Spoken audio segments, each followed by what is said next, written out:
Here. Ms. Moulton, Mr. McDougall, Here. Mr. Miller. Here. Thank you. Thank you, Marcia. Mayor Gear. Yes. Councilmember Moulton couldn't be here due to a family emergency, so I asked that she be excused. Right. Second. We have a motion and a second. All in favor, please signify by saying aye. Aye. Okay, motion carries. So at this time, we'll move to item 2 under announcements and committee reports. And our first item this evening is the City of Anacortes Town Crier introduction. But I'm going to introduce Richard Riddell, who has been our town crier since 2001, Richard? 7. And Richard's going to do a little introduction for us.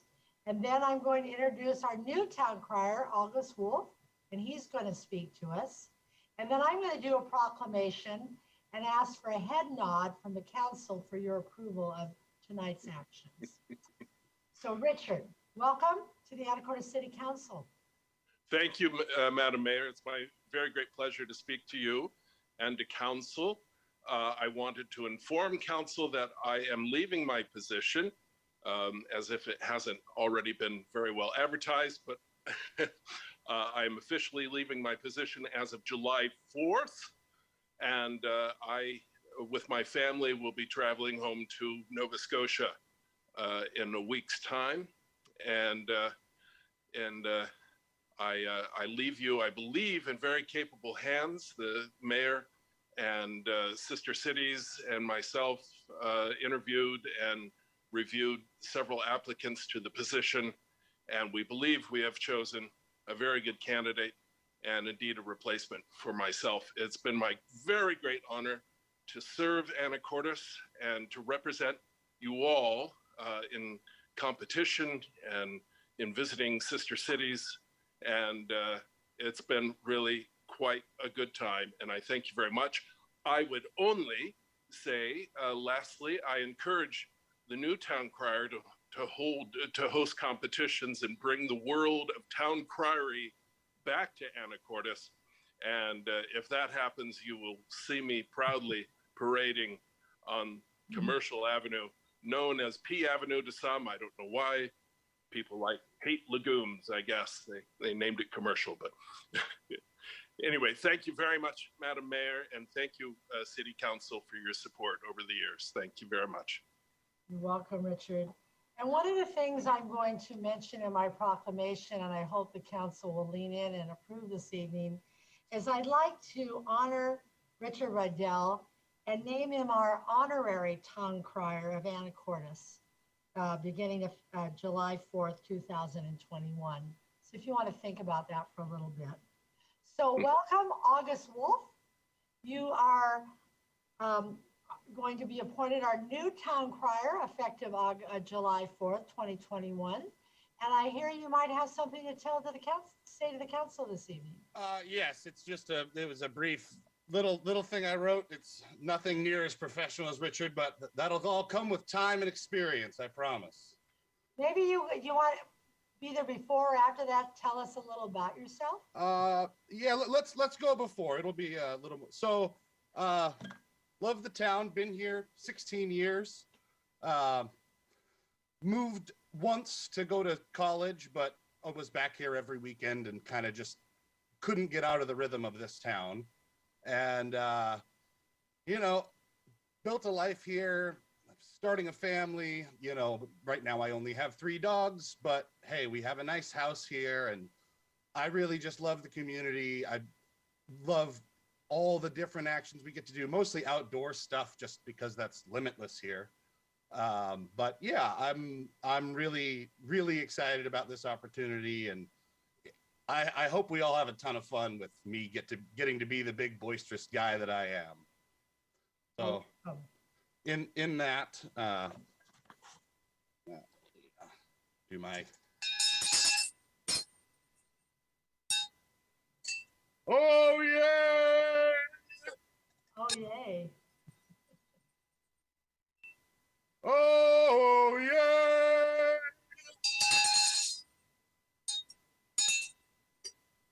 Oh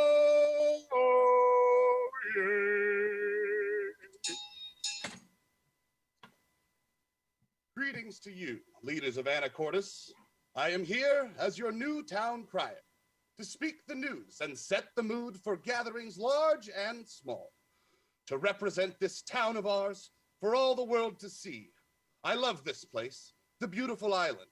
Its lakes and trails have provided countless hours of enjoyment and beauty. I am incredibly happy to call this town my home. I've traveled through Europe and Canada, seen many places across these United States. After all that, I can honestly say there's nowhere as special as Fidalgo Bay. I thank you so much for having me here, and I hope not too loud my mic is quite near. Cheers and good night. Well, thank you, August, and welcome. So now, Council, I have a proclamation, and I'm not going to cry it. I'm just going to state it. Whereas town crying is an ancient and honorable art, practiced nobly in ancient Greece, and even to be found mentioned in biblical scripture. And whereas in the centuries since, town criers have played crucial roles in communicating important events, governing decrees important to public welfare. And whereas the role of town crier was deemed so important that the laws of protection for town criers were created so that an attack against a crier was tantamount to an attack against its own crown. And whereas the act of posting decrees to a message board after being officially announced was originated and practiced by town criers for hundreds of years. And whereas modern town criers bring pomp and spectacle and fun and decorum to any civic ceremony. And whereas the office of official town crier has been established in Anacortes these previous 23 years. And whereas the present Anacortes official town crier, 3-time world champion and current world champion Richard Riddell, is returning to his native Nova Scotia and relinquishing his office held for the last 14 years. Therefore, it is moved that Richard Riddell should become the honorary town crier of the Anacortes, effectively July 4th, 2021. And therefore, it is further moved that the appointment of the new town crier in the person of longtime Anacortes resident August Wolf may be effective the same date. Proclaimed by the City Council in the City of Anacortes the 7th day of June, 2021, by Her Worship, the Honorable Lori Gear, Mayor of the City of Anacortes. So Council, if you could nod your head if you agree with this proclamation. So moved. So moved. All right. And welcome, August Wolf. We are so excited to have you as our official town crier. And Richard, you will continue as our honorary town crier. And we expect to see you at many events here in the future. I'm honored. Thank you very much, Madam Mayor. You're welcome. Thank you so much. It's, you know, the one thing about town crier, you know, you have to have the mayor at all these events, but at every civic event for the last almost 8 years, I've been upstaged by Richard Riddell, and proudly so. So, you know, I'd write a speech, and by the time he got done crying, I would delete 3 paragraphs from my speech because he had already covered that. So it's just been an honor to serve with you, and I look forward to serving with you, August, and I wish you many, many years of this just happiness and the joy of just representing your community. Hear, hear. All right. All right. Thank you. Thank you. Very good. All right. So there, yes, Can I just say one thing to that? absolutely. You know, I just, on behalf of the citizenry, just thanking you for the service. It really has been heartfelt and warming from the day that I arrived here, and at every event, you come strutting out in your outfit and you bellow wonderfully. And it really does give a sense of family in this community and a sense of place. So thank you. on behalf of everybody. Thank you. Thank you, Councilman Young. All right. Well, we could go on all night talking about this, but we've got a rather full agenda. So at this time, I'm going to move on to item 2B, which is the 4th of July update. And I just have a couple of things to say. On July 4th, we will be having our parade. At 10 a.m., the town may gather at the corner of 5th and Commercial, and we'll do a town photo. City staff and the Anacortes American will be there, and we hope for the public to space themselves. And this year, we're going to go deeper on Commercial, so you'll stand at 5th, and you'll go down as far as we can go to 4th or so that we can get everyone in the picture and have everyone spaced in a way that's safe during these COVID times. At approximately 10:15, I will do a patriotic program along with my new town crier, August Wolf, and we'll have the color guard.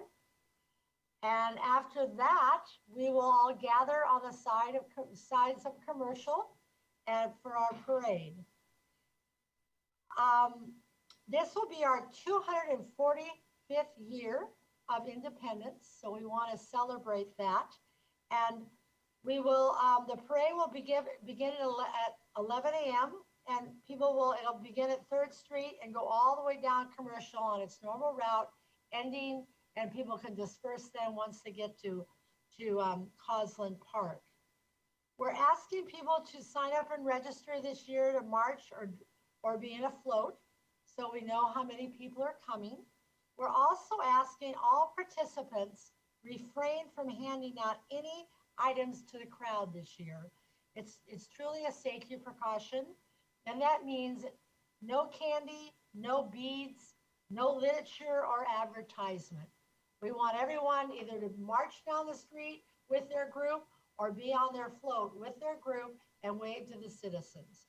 We want this to be the best 4th of July parade we've ever had as we celebrate this birthday of our country.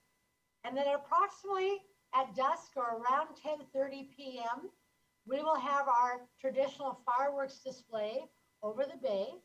So you may come down to the City Fair. There'll be places at the beach there. There will be no music there or anything like that, but you can come and safely be with your family and friends, or view it from your car up the street or from your home.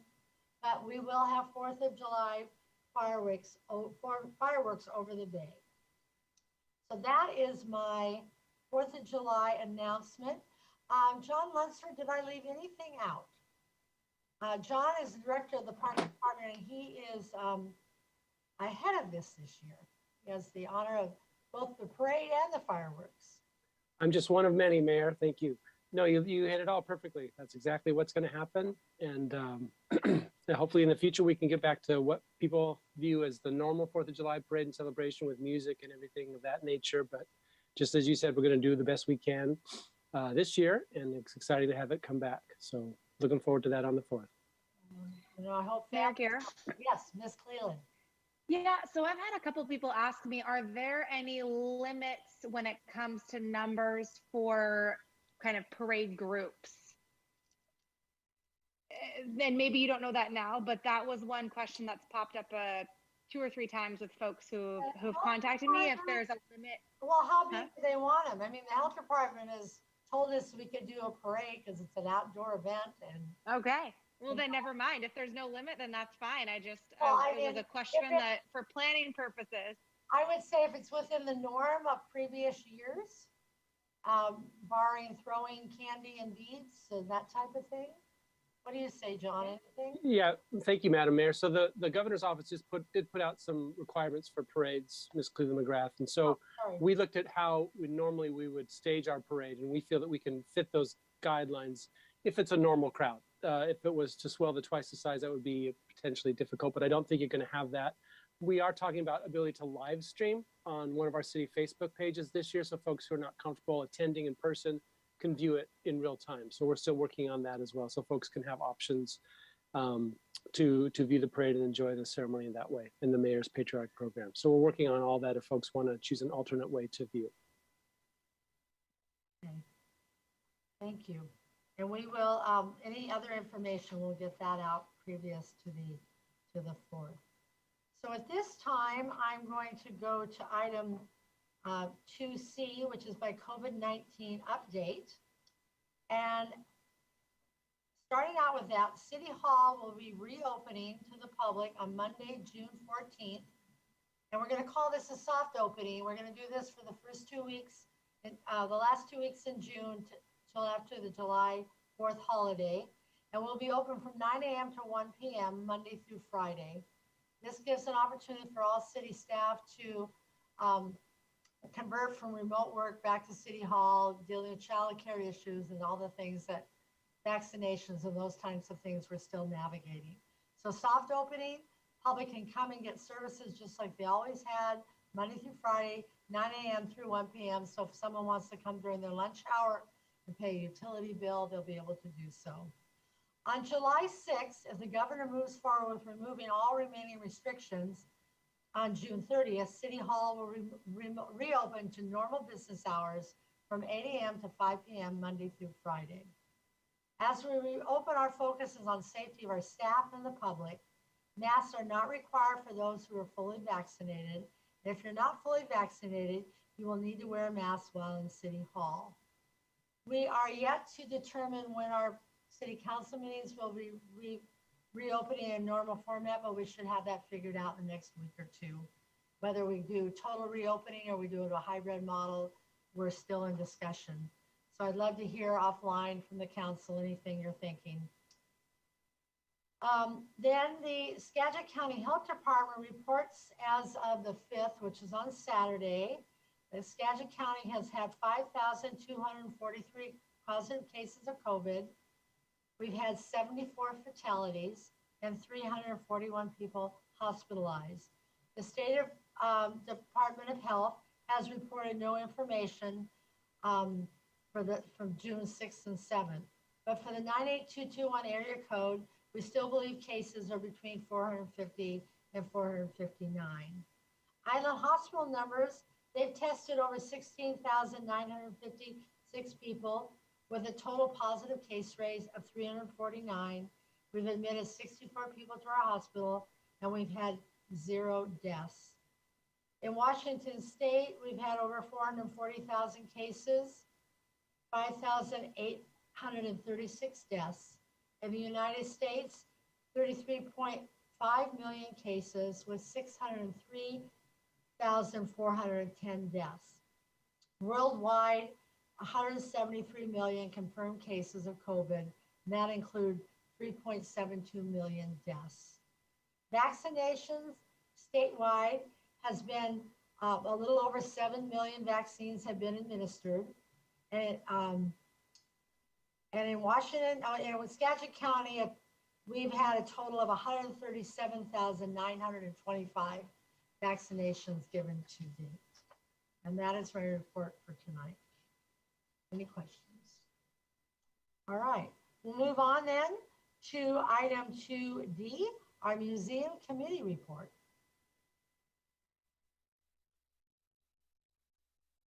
Hey, Mayor Gear. All right, Ms. Clinton. Yeah, so Councilmember Young and Councilmember McDougall and myself met with Mr. Lunsford to talk about the museum on June 2nd. So good news is that the Carnegie Gallery is back open and has some pretty decent hours. And they've been having folks come through and really enjoy it. The Maritime Heritage Center should be open in the next week or so. And the WT Preston, they're hoping to have open sometime in July. So that's great to get those places back open and available to the public. The new roof at the Carnegie building is being replaced, and it should be scheduled for the last half of June. They are working on an Anacortes photographers exhibit. That's not just kind of the images or the final pictures, but also the technology in which and the era in which those photographs were taken, and a little bit more about the actual photographers themselves. So a little bit more about the context in which those images were created. So that should be a really interesting show that will begin in late June or early July. So folks should go check it out. And there will also have a digital online kind of component to it, since they weren't sure how COVID would have played out this summer.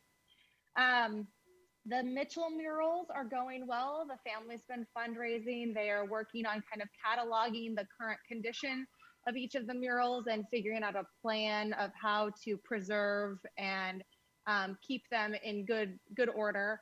And also the legal department within the city is working on executing all of the updated contracts of where those murals are in relation to the building owners, so that that's a little bit more formalized now that the city's in possession of them.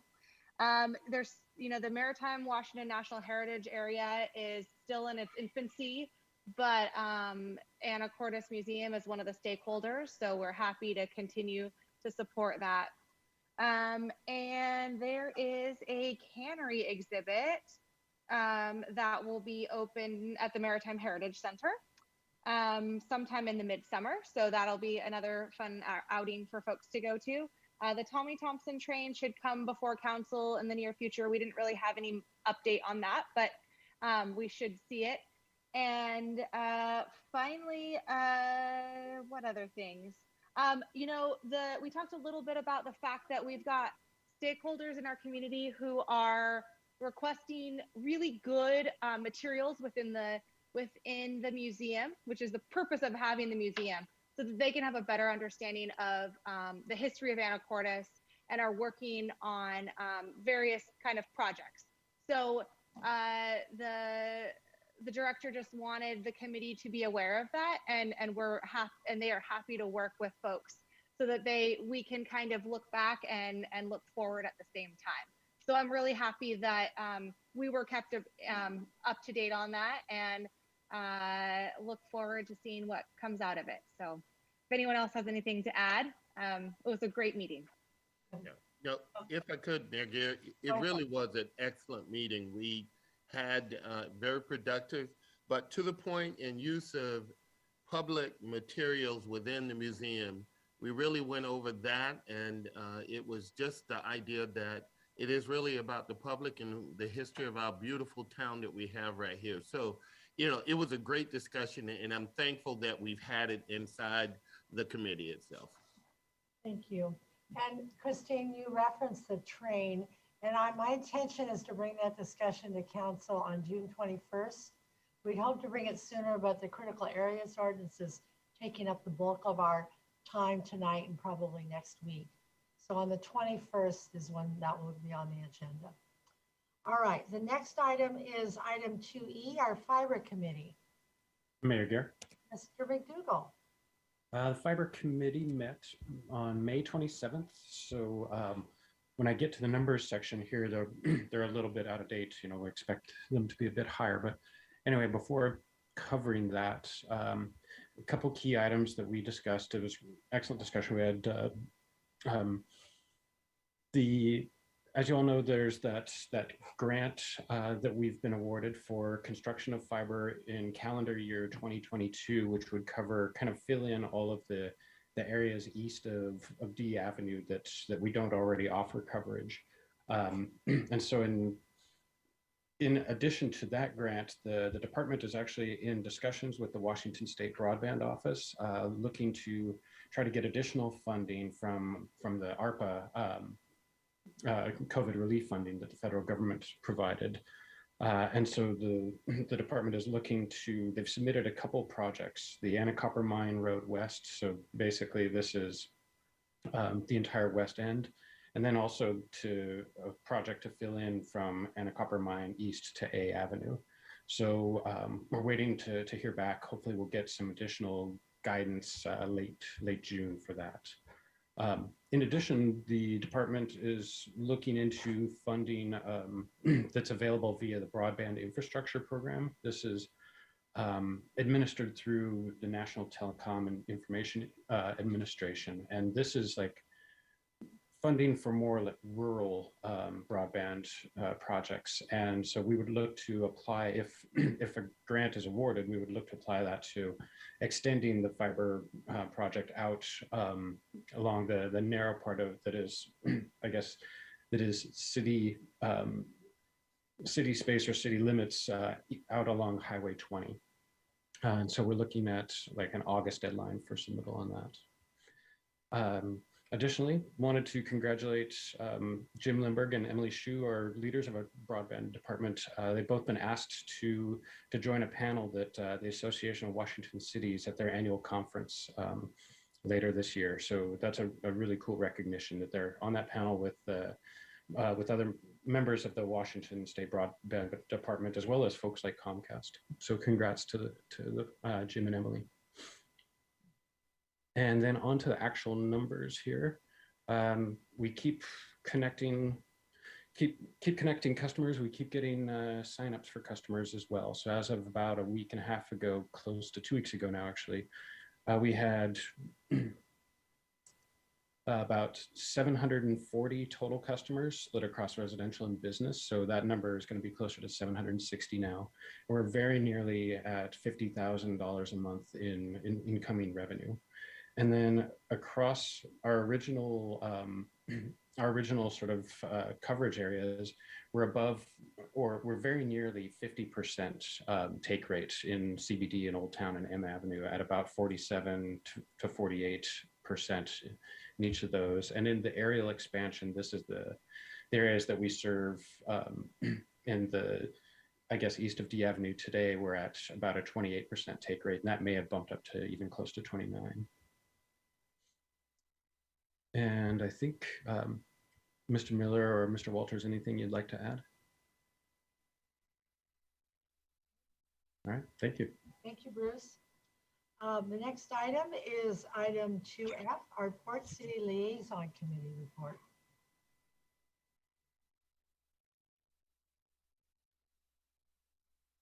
Mayor Gear. Mr. McGrath. Yeah, so Mr. Young and I were on that call, and I believe Mr. Carter was too. He's always out and about, but calls in.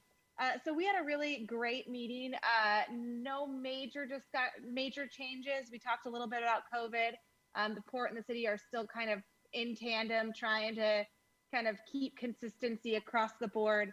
You know, we're thinking about doing a soft opening around June 14th and try to be fully open at the beginning of July.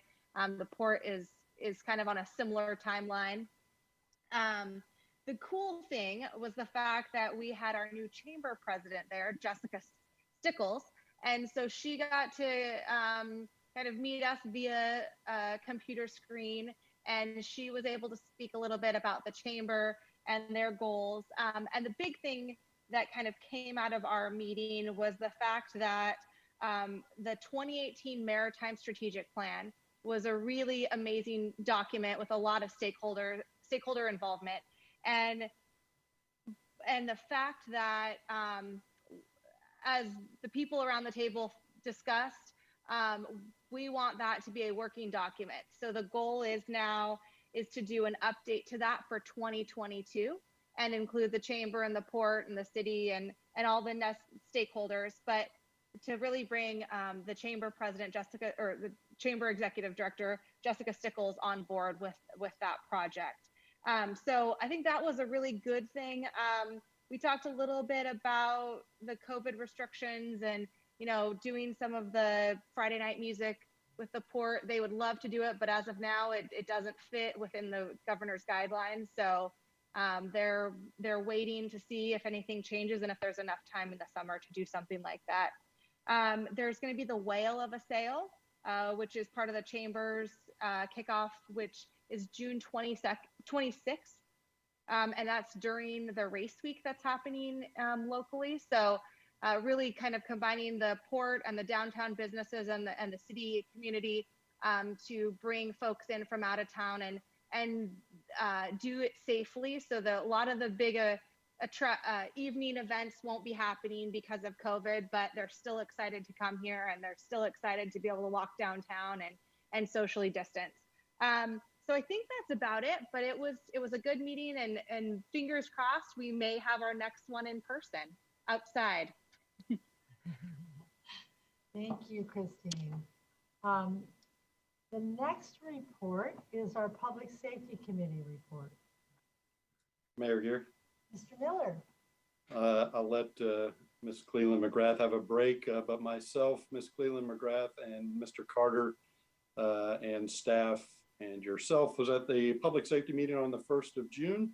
We covered a lot of ground. Fortunately, I don't have to rehash all of it because we have Chief Harris, I think, going to talk about one of the very interesting topics that we covered at that meeting, and that's the paramedic, the paramedic program, community paramedic program. We'll see an MOU between the city and the hospital, I think, in the next couple of weeks come before council. But again, I don't want to steal Chief Harris's thunder. We'll hear about that tonight's agenda, but very interesting program. Safer grant update. We're still waiting to hear on that one. Again, Chief Harris is jumping right in and at least from the Public Safety Committee's perspective, is hitting all the right things, looking at the Station 3 needs assessment, ladder truck needs assessment, and ready to present that to council. But again, I'll let him talk about the community paramedic program later on.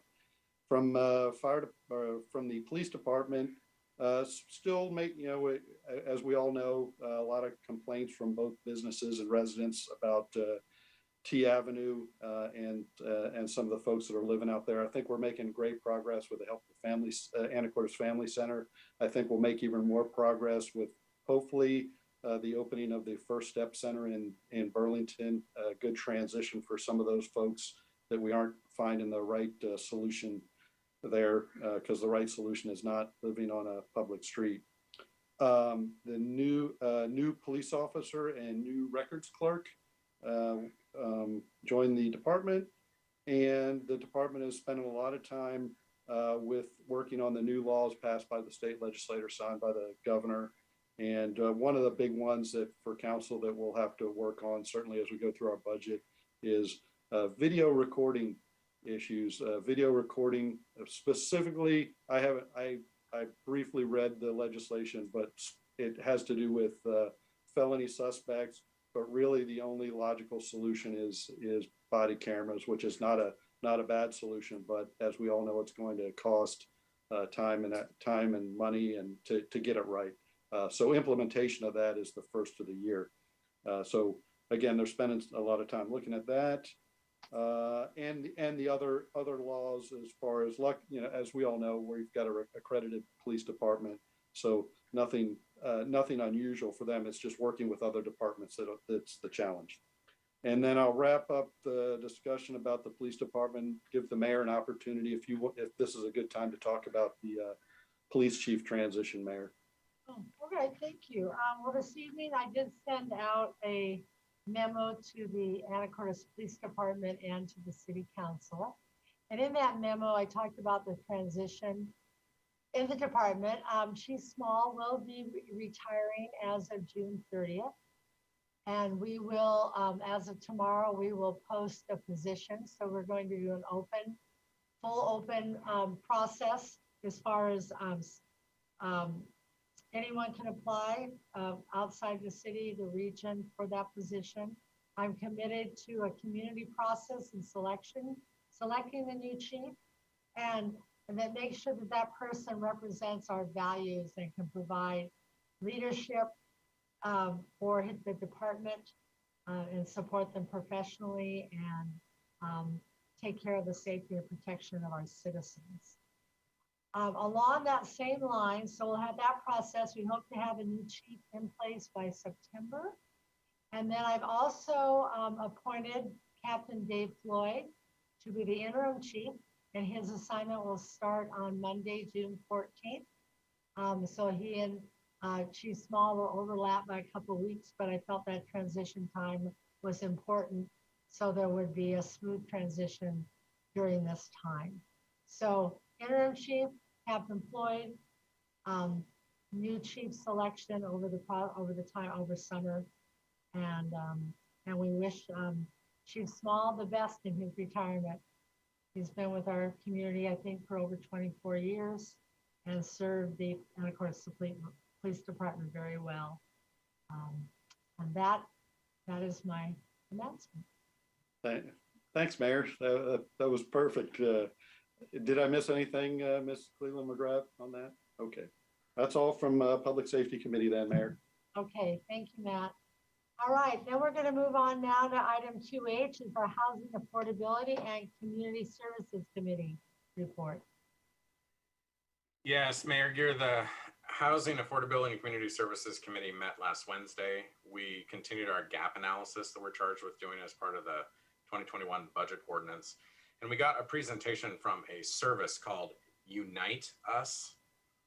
It's a referral and sort of lightweight case management service that is completely free. It's provided free by a couple of the major health insurance providers. And they've been launching in sort of an incremental basis in counties around the state. So there are quite a few counties now that have this service available, and it's going to be launching in Skagit and Whatcom counties on June 22nd.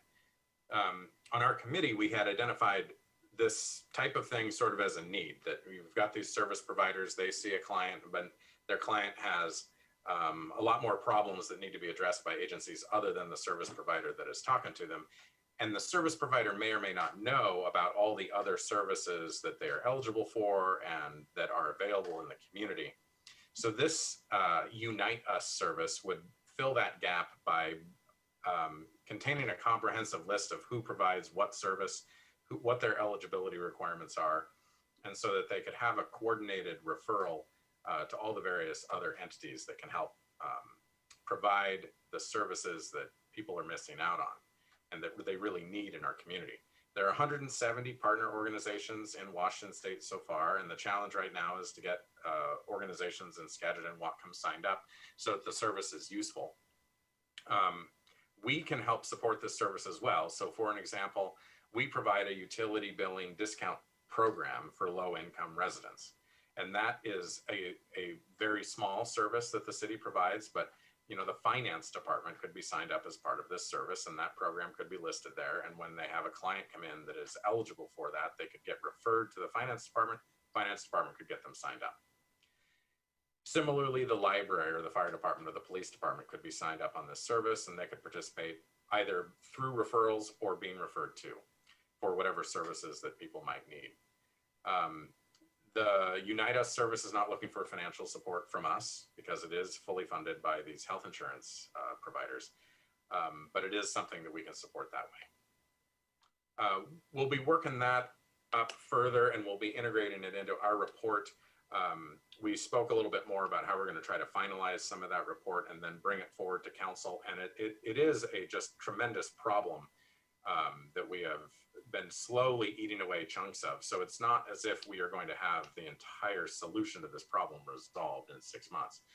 But so we talked about some incremental things that we could bring forward to council, and we're going to be stepping up our meetings in the next few weeks to work through some more of these items before scheduling some time with full council to talk about them. And our next meeting is really going to focus on the services that the Family Center and the Salvation Army provide in Anacortes. Among other things, they step in and provide a bunch of services that Skagit Community Action would otherwise provide, but they don't here because they just don't have a lot of presence on the west side. So we're continuing that investigation, but we had a really great meeting this last week where we learned about this great service. If it works, of course, it depends on how agencies actually can plug into it on the ground, but it's definitely something worth trying out. Any additions to that? Thank you, Mr. Walters. The final item tonight is item 2I, the Personnel Committee report.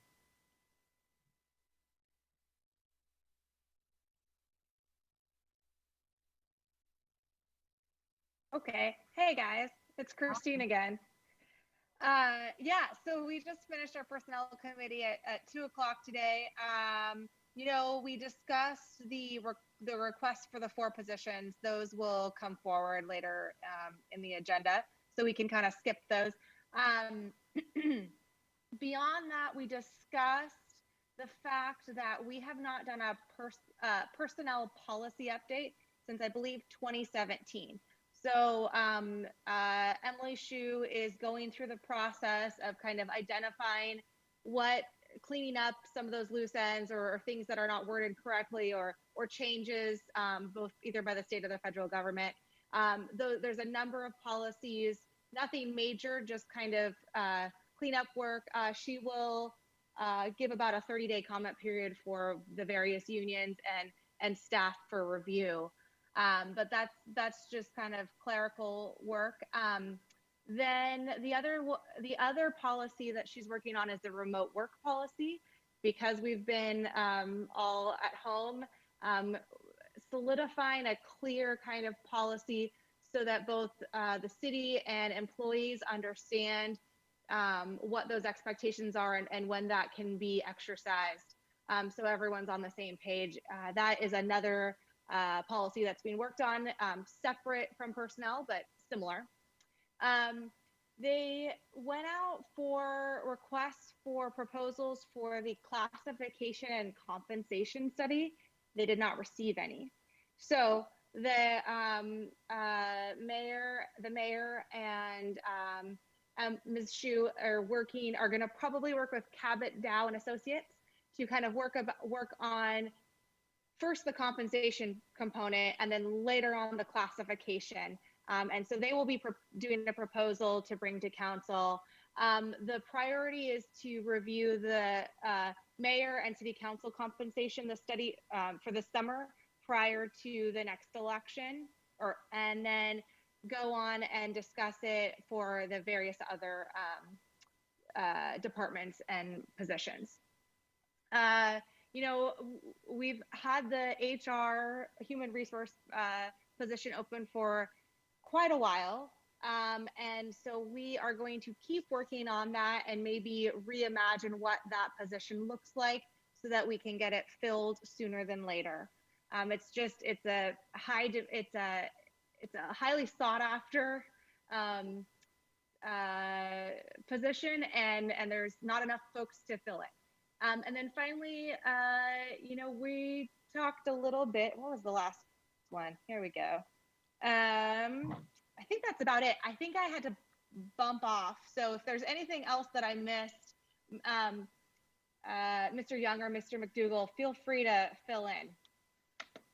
No, absolutely. You did a fantastic job. The only thing that I probably would add is that, you know, there was a discussion of, you know, the paid holidays and how they're working, and I think the Juneteenth holiday that goes in effect in 20 and 22, and the fact that just simply there's, like you said, there's high demand, and there's a different strategy we're going to push forward, and we offered some suggestions for that.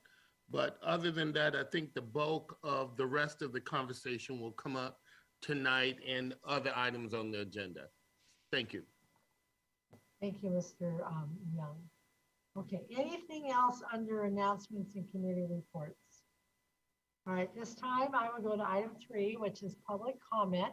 And if you'd like to speak to the council about anything that is not on the agenda tonight, please raise your hand. And I do see Mr. Wetcher has his hand up. Brian, are you going to talk to us about something not on the agenda? So go ahead. You'll have to turn your mic on. Is my mic on? Yes, we hear you now. Welcome, Brian. Thank you, Mayor Geer, council members. As the Anacortes American noted this last week, this is the 40th anniversary of the creation of the Anacortes Community Forest Lands. And I'd like to take a moment in honor of that to reflect on the evolution that we've gone through in this community, from supporting ourselves through revenue logging to the fantastic success of the conservation easement program, which has now preserved over 2,000 acres of land. I think this community can be proud of its commitment to conservation and preservation. And the community, those of us in the community that have participated in this for a long time appreciate the community's support of our wonderful forest lands. And I'd ask the council to reflect in your deliberations this evening and in the future of this, on the spirit of the community that helped create the wonderful place that we call the Anacortes Community Forest Lands. Thank you. Thank you, Mr. Wetcher. Just this last week, Councilman Miller and I met with members of the Anacortes Community Forest Lands and Director Lunsford.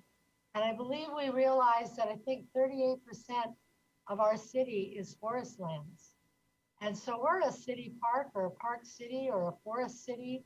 I mean, I don't think there's any other town our size, probably anywhere in the United States, that has that much of our actual land preserved in perpetuity for this community. So to your point, we need to reflect on it. We're very lucky, and we need to honor those that have gone before us to establish this incredible legacy and treasure for our town. All right, I'm gonna go back to anyone else like to speak to the council tonight before we move on? Thank you, Mr. Wetcher. All right, so at this time, I will move to our consent agenda, items 4A, B, and C. Council, what is your pleasure? Mayor Gear. Mayor Gear. Mr. Miller, then Mr. Google. I move to approve consent agenda items A through C. Second. So we have a motion by Mr. Miller, a second by Mr. McDougall. Is there any discussion? All in favor signify by saying aye. Aye. Aye. Aye. Opposed, same sign. Motion carries. So at this time, we're going to go to item 5, which is our continued public hearing on the critical areas regulation. This is draft 3. So is Tess with us or Mr. Meismer? Who's going to introduce this evening? There she is. I'm here. Yes, ma'am. Thank you, Madam Mayor, Council. Good to see you. You can see me and hear me fine? Yep. Good. Let me.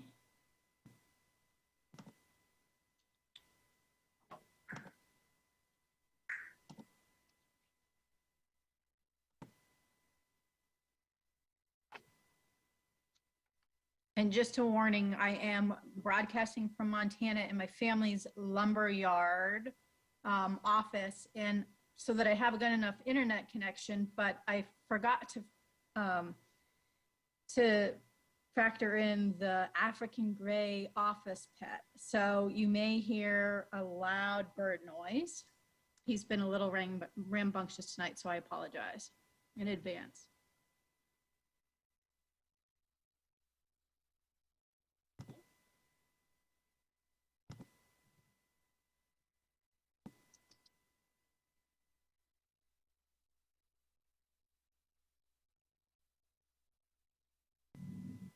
Okay, so as we continue the discussion for critical area ordinance update,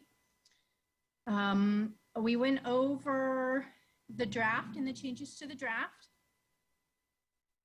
Oh, sorry, let me back up a little bit. Tonight, we'll go over some real world examples. We will briefly talk about some buffer best available science that was requested. We'll take additional public testimony at the continued hearing if there's anybody who would like to speak, and we'll gather council's final thoughts. So far, we've had the end of the public comment period on April 23rd.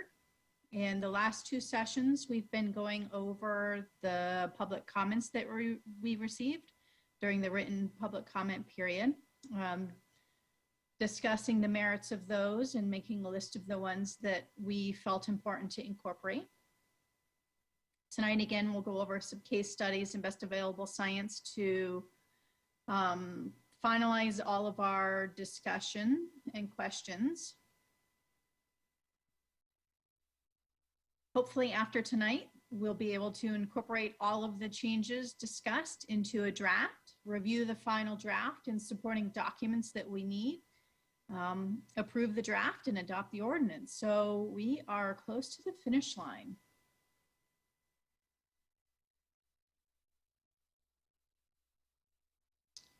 So I do want to make a disclaimer that while most of these are real world examples, they are just conceptual ideas at this point. None have gone through detailed analysis or submitted actual permits or have an official determination. These are just for discussion's sake examples. I want to walk you through the process of what happens when citizens call us up and ask us questions over the phone about what's required and what we tell them in order to design their project correctly and come to us with a complete permitting package. And again, it's just for discussion purposes. These are not any official determinations. So for the real world examples that I've put together for you, there's only a few. I know there's kind of a long agenda tonight, so we'll try to go through these quickly. I did color code them just so you had an idea of which ones are going to be the most common that are going to come in as projects and permits for in the future, which ones are fairly common, which ones are occasional, and which ones are rare.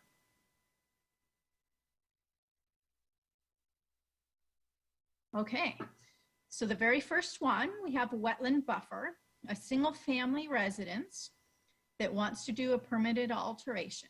And if you look at the picture here, you can get an idea of what's going on, and then I'll talk us through the rest. There is an existing single family residence. This is a patio, a parking pad, and a driveway. There's a neighboring wetland, and you can see the existing code, there's 110-foot wetland buffer. They would like to remove an existing shed, which is the purple dotted square here, and they would like to build a new garage. They do not have a garage at all on their property. Under the new code, so let's see here. Under the new code, this is a critical area reconnaissance done by a professional wetland scientist that submitted it for question's sake. So they've done the rating and determined that it's a category 3 wetland.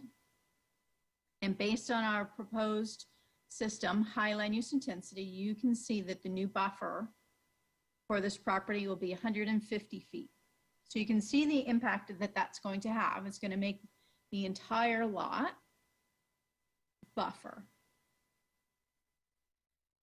So what that means, apologies, is that if we look at this, a new appurtenance to a single family resident that was not previously achieved under a reasonable use determination. Garages are now listed as permitted alterations. And total cumulative, 2,000 square feet plus the new 480 square foot garage equals 2,512 square feet total. So because they fall under the 2,800 square feet limit, they qualify for a reasonable use determination. They will be required to do a critical area permit for the permitted alteration. But they will be required to implement mitigation sequencing, so we can see how that plays out and what we mean by that. Number one, they must avoid the 150-foot buffer, but there's absolutely zero way for them to avoid that. So that means that next time they need to go down to minimize. So they have to minimize their proposed impact. Well, this is a small neighborhood of manufactured homes. And as you can see, this lot compared to all of the surrounding lots. So we've had this discussion, what is reasonable and how do we implement that? What we do is we look at this neighborhood compared to surrounding neighborhoods, and then as well as neighbors. What is this person getting that the neighbors can't get, or what do the neighbors have that this person cannot get? So looking at the total building size, the properties that have garages already attached, and the total impervious surface on the other surrounding lots, it does appear that a small, modest 480 square foot garage would be minimal in comparison. So we would check the check mark that minimization was met. The next is restoration. They must restore. There you go. Mr. Walters. Yes, before you go on any further there,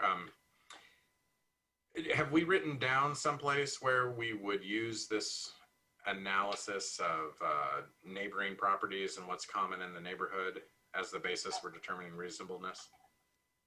So many other factors that it's difficult. It's standard practice. If we feel it needs to be written down as a policy, we could.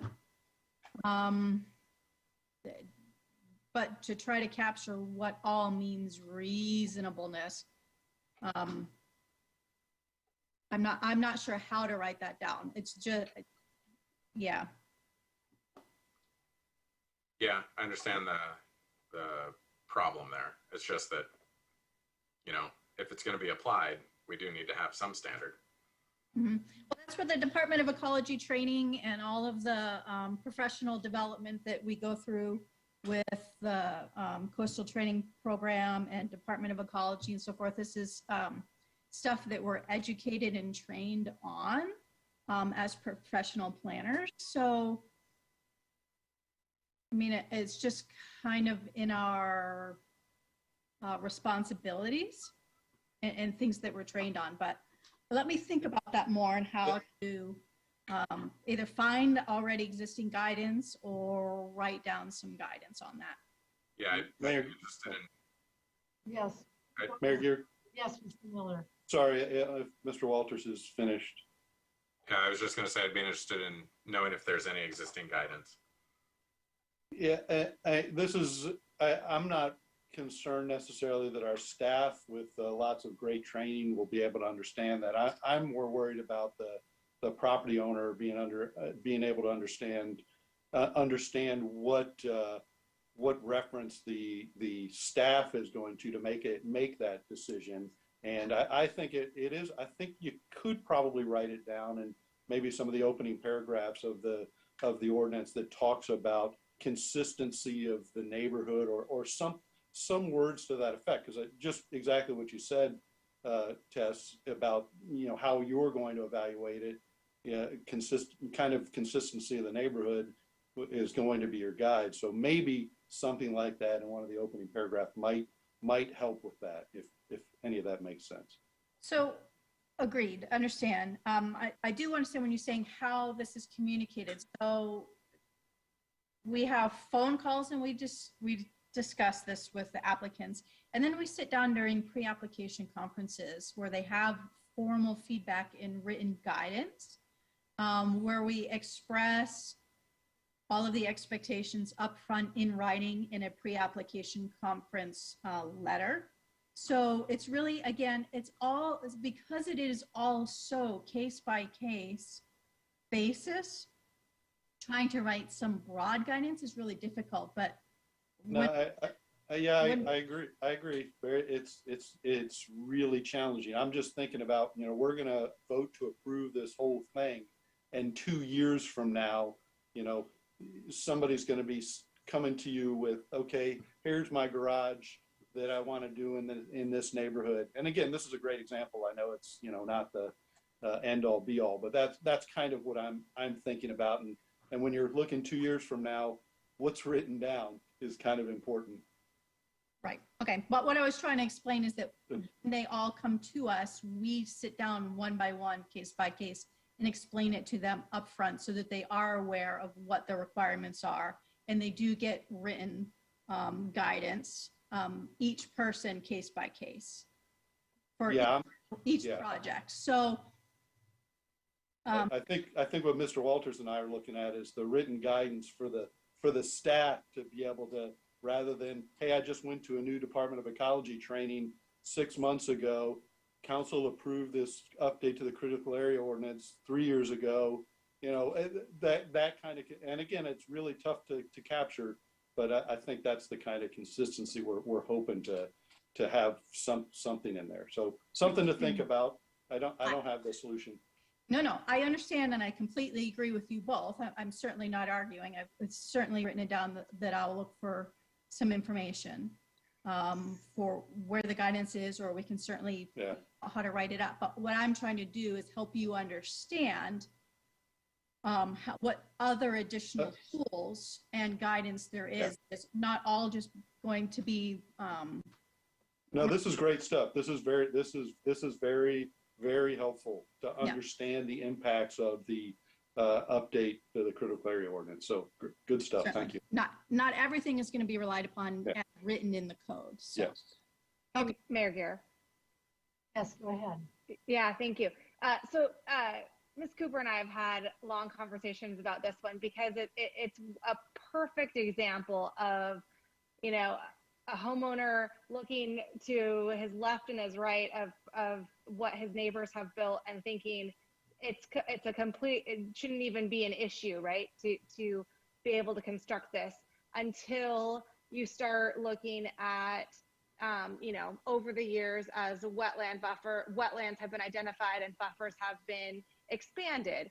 And while they should be, because we need to be using best available science, I think on the flip side, I'm less concerned with staff being able to understand it or city council being able to understand it, but that individual property owner who is not a builder or a developer and is sitting there thinking, hey, I'm going to tear down one carport and put in a garage here. Looks like it fits within, you know, what everyone else is doing around me. And having those guidelines clear. And I think that's a challenge, and it's the reason why we need to have really great maps available and updated, even though they are not set in stone. They still kind of they allow a property owner to kind of do their own research online. So I'm glad those GIS maps are available. And then also it's stressing the importance of that pre-application meeting and making sure that we have staff available to have those meetings in a timely manner and be able to answer those questions for the public. Because as much as I want to make sure our staff have clear guidance, I also want to make sure that individual property owners can understand and feel confident that they can see a project through and not require, you know, multiple studies done and all of and not understand. I shouldn't even say multiple studies done. I want that individual property owner to understand the punch list and those items and the guidelines required to get to their end goal. And so that needs to be really clear. But at the same time, I understand that this is kind of a moving target, and you can't make statements for every single situation. So, or that blanket statements, I should say. So I want to keep kind of that individual property owner in mind when it comes to understanding this material. Mayor Gear? Mr. Walters. I think those are important points, but also I just want to make the point that it sets up staff to really be in conflict with the applicant if staff are relying on guidance from ecology or trainings or things that are outside the code. Even if the code has some criteria that are somewhat vague, given that they're going to be applied to a whole bunch of very complex situations, it's something to rely on. And if we don't have any of that, I think we are just setting up staff to fail and to be accused of making arbitrary and capricious decisions. I don't think we want to be in that position.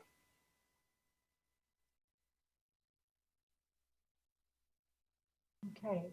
All right, Mayor Gill? Mr. Young. No, I just want to echo that sentiment. I do think that we're in a place now as our city continues to grow.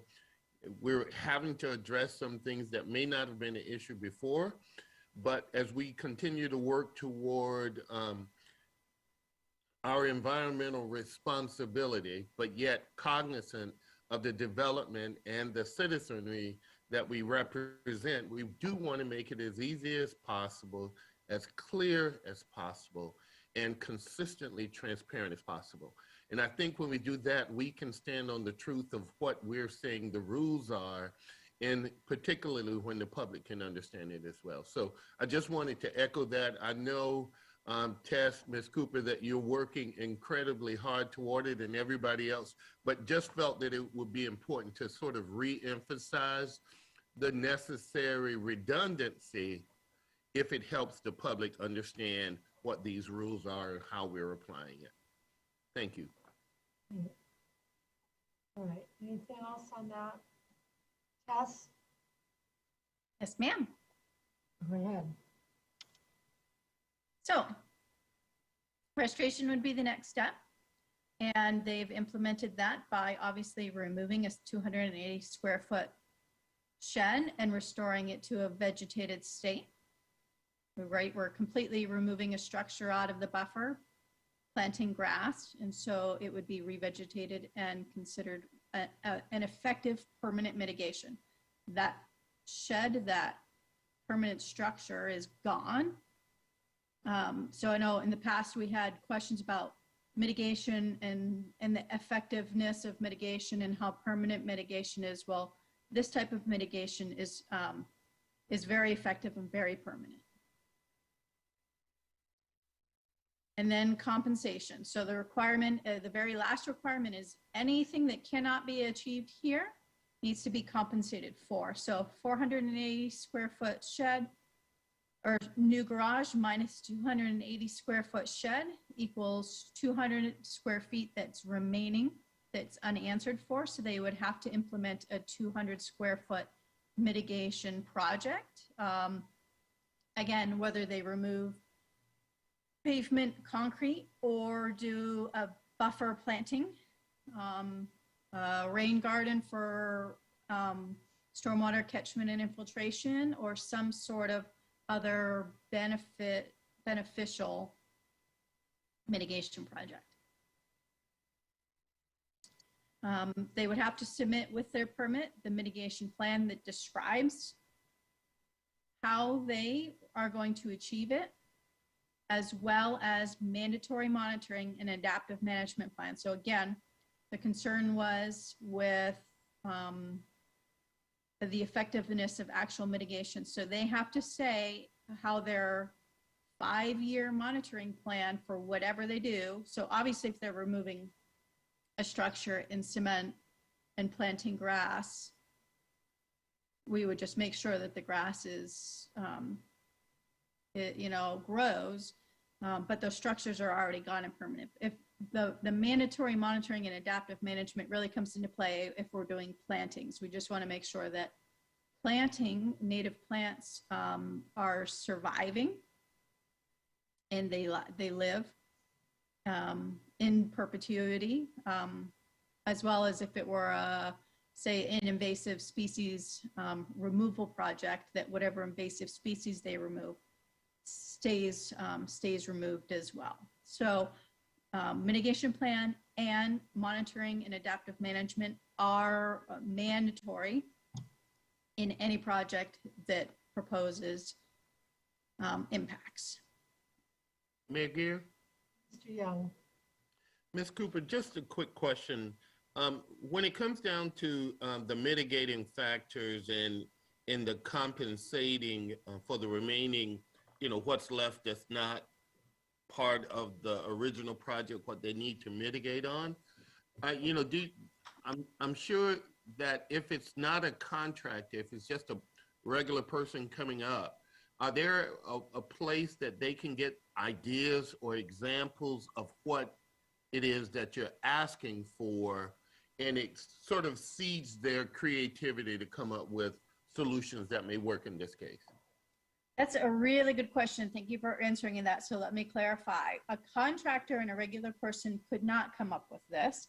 They have to hire the same certified wetland professional that does the analysis and the buffer calculations to do the mitigation plan. So again, they're trained to look at the site, know what the needs are for the site for to improve functions of that wetland and that wetland buffer, and to follow the Department of Ecology mitigation guidance manuals in implementing those pieces to this property. Excellent. That answers my question. Thank you. Okay, next example. Similar. We have an existing single-family home next to a wetland as well, with an existing 110-foot buffer. The new buffer under our proposed code, again, will be 150 feet. And so you can see what impact just the new buffers are going to be in neighborhoods. It substantially moves it not only from the parcels adjacent to the wetlands, but beyond and into neighboring parcels as well.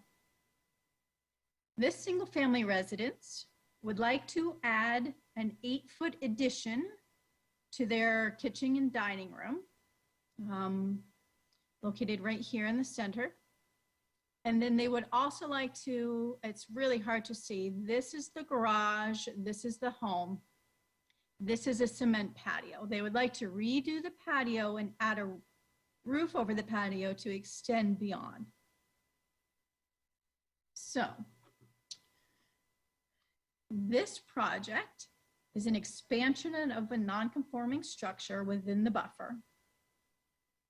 It already has a single-family residence and a garage that were achieved either non-conforming under previous code or under reasonable use. So it's already been achieved on this property. Additionally, all of the layout between, we have a shed, we have a dog kennel, we have a house, we have a garage, patio, alley, driveway, front walkway. This site is above the 2,800 square feet cumulative alteration already. So therefore, it doesn't qualify for the reasonable use permitted alteration for a single family home. So this expansion would require a critical area variance permit. They would have to implement the exact same mitigation sequencing. They would have to avoid the buffer, but as we can see, that's not possible at all. They have to minimize their project as much as possible. So is just an 8-foot addition to this home minimal as opposed to what they could potentially do? And this is another question, is all in how they justify it. So again, back to the other discussion about reasonable use guidance and how staff does it. It actually is really the burden of proof on the applicant's biologists. So that's all in the wetland report. They have to demonstrate. They're the ones that provide the burden of proof of what's reasonable. And that's, again, what the qualified biologist is trained for as well. So they understand reasonable use, they understand the guidance as well, and they put their argument in the wetland report. Staff just reads the report and either agrees or disagrees that, yes, that meets what we would decide as reasonable use.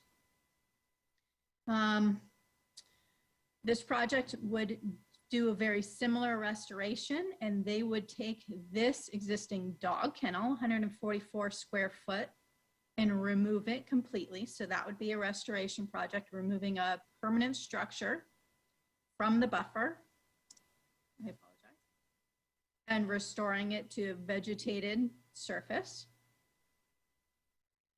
And then the compensation left. So a total impact of 175 square feet minus the 144 square feet restoration would mean that they would be left to 31 square foot additional compensation or mitigation.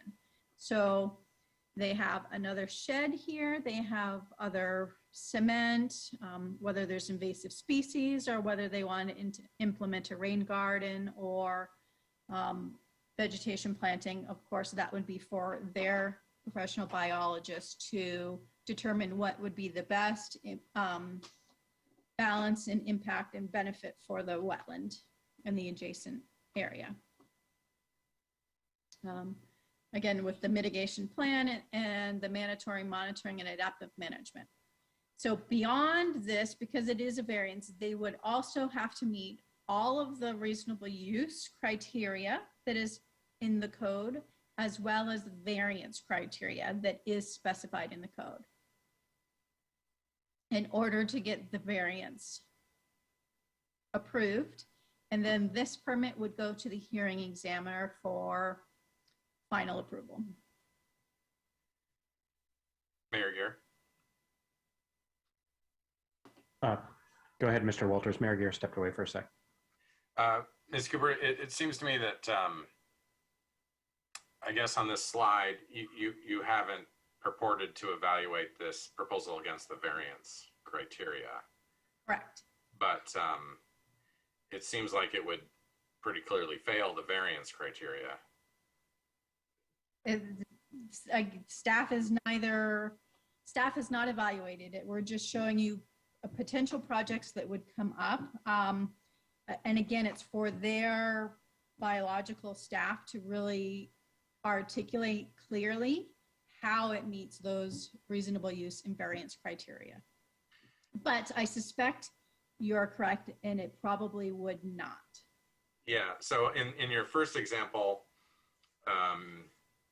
the proposal is a permitted alteration. It fits within those couple of categories for residential, the garage. It's a garage that they don't have.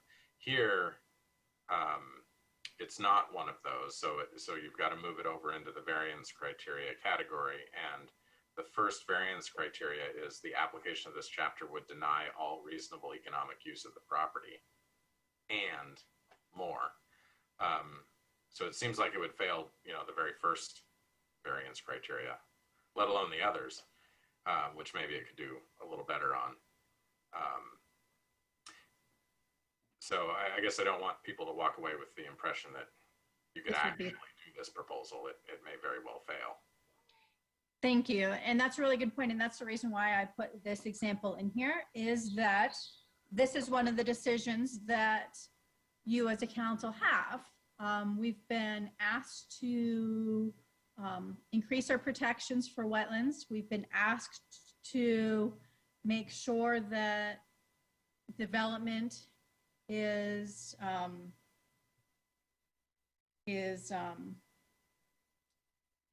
not going to be an impact. But stepping back as to reasonable and what's reasonable for residential neighborhoods and urban areas, you can see how the impact of the improved wetland regulations are going to be. And do you as a council think that making a small addition to a existing house in a dense neighborhood, do you feel that that is something that you do want to prevent from being able to impact these wetlands? Or do you feel that this particular project might be unreasonable to put in the denial category and feel that maybe the protections that we've implemented are a little overreaching and unreasonable for the existing type of urban and residential development we have within our city limits outside of the ACFL? As we said that earlier, the mayor identified that, was it 35% of our city limits is already preserved and dedicated as forest and parkland, and that was the point of that. And so outside of that, do we want to balance better residential and urban development abilities for our residents? So this is truly something that you have to talk about and decide as a council. If you think it's reasonable that a small project like this would likely be denied, or do you want to go back and revise things to make something like this more approvable? Yeah, and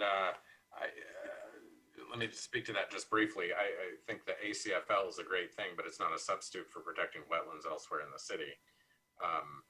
I don't know what the right buffer widths are. I trust that staff have identified the right buffer widths in consultation with ecology and after considering the best available science. And when we get to streams, you know, I think that there's a really good argument for having a much smaller buffer width than the site potential tree height proposal that has come from Evergreen Islands. But here, I think that if it doesn't fit the definition of a permitted alteration, where we've carved out a couple of categories where it does make sense to allow homeowners that don't happen to have a garage to get a garage, where other people in the neighborhood have garages, where it just makes sense for everybody to have that garage, seems like it's a slippery slope to just keep allowing additional additions onto your house.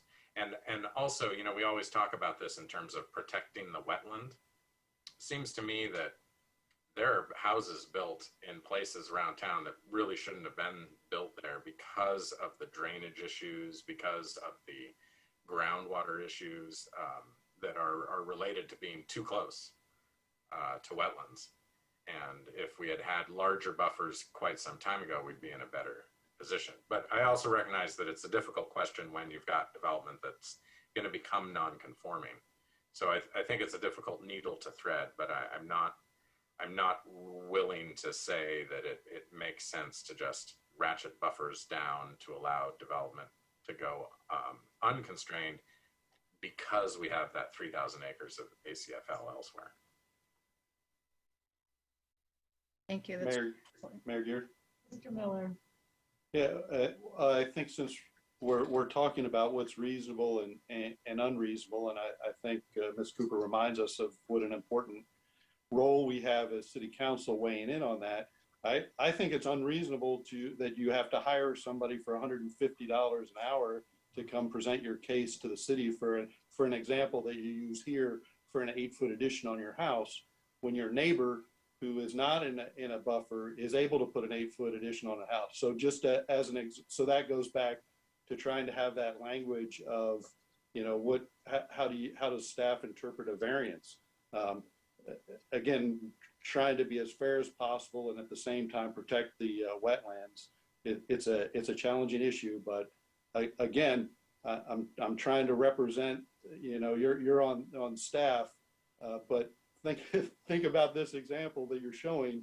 Somebody coming to 8-foot addition, they've got to hire somebody at $150 an hour as a wetland biologist expert to present their case. That's not reasonable to me.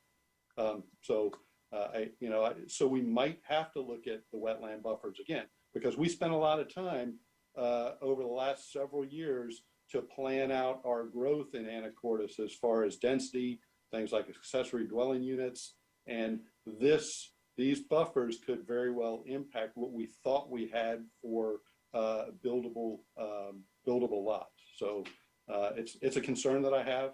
I don't have the right answer, but it's an important discussion point. Thank you for reminding us about that important role that we have. Mayor Gear. Mr. McDougall. Ms. Cooper, in the regulation, I noticed in this case, the expanded buffer from 110 to 150, there's a lot of built environment that is then, you know, within the new 150-foot buffer. Does the regulation have any language in it that describes, like, you know, if there's very little existing built environment in the expanded buffer that, or is, I guess, what am I trying to ask? Is there any language that says if there's already X amount of built in the expanded buffer that, you know, no more can be built, essentially? Like, if the buffer is already degraded X, we no longer allow any further degradation, so to speak. There isn't, just because that would be too, I mean, it says that there should be no new Should be no new. Okay. There should be no new whatsoever. With a few exceptions. With a few exceptions. And so there is a non-conforming exception that so now the buffer is obviously going to affect, say, this bottom house right here, if you can see the cursor moving, right? So there's substantial amount of this house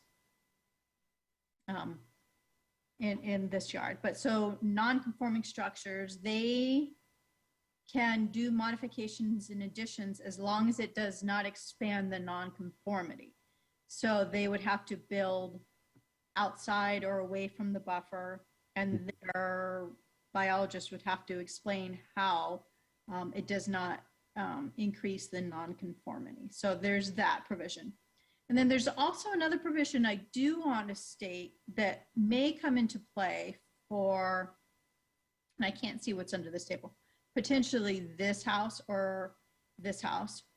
What it does say is that if there is a functional disruption of the buffer, so even though it's a 150-foot buffer, if the condition of the buffer is in a way that does not function as a buffer at all whatsoever, which we could argue that the majority of this house doesn't function as a buffer. So if there is a disconnection between this development and the wetland, and the buffer, this house is isolated basically from the wetland, and the buffer functions here by this house, that the buffer no longer applies to this house.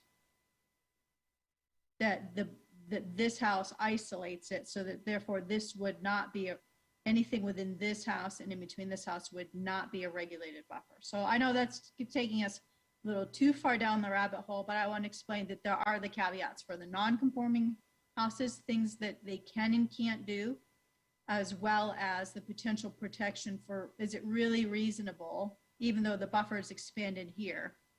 Right. Is that still buffer? To regulate this as a buffer, because really, is it functioning? Is whatever you do here actually going to protect and prevent damage to this wetland with a house in between? It is down the rabbit hole a bit. Do we have a best available science answer on that question though? Because it sounds like it is a question.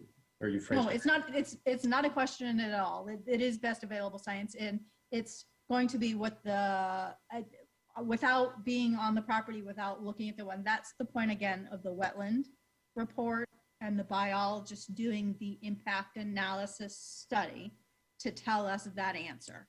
Okay, got it. Thank you. Yes. Here.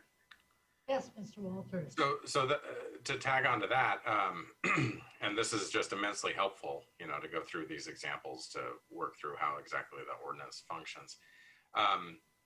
So for that house to the right, that is mostly outside of the 150-foot buffer, would we require a wetland scientist to write a report to tell us that the house to the west of it is truncating that buffer and you don't really need to worry about it?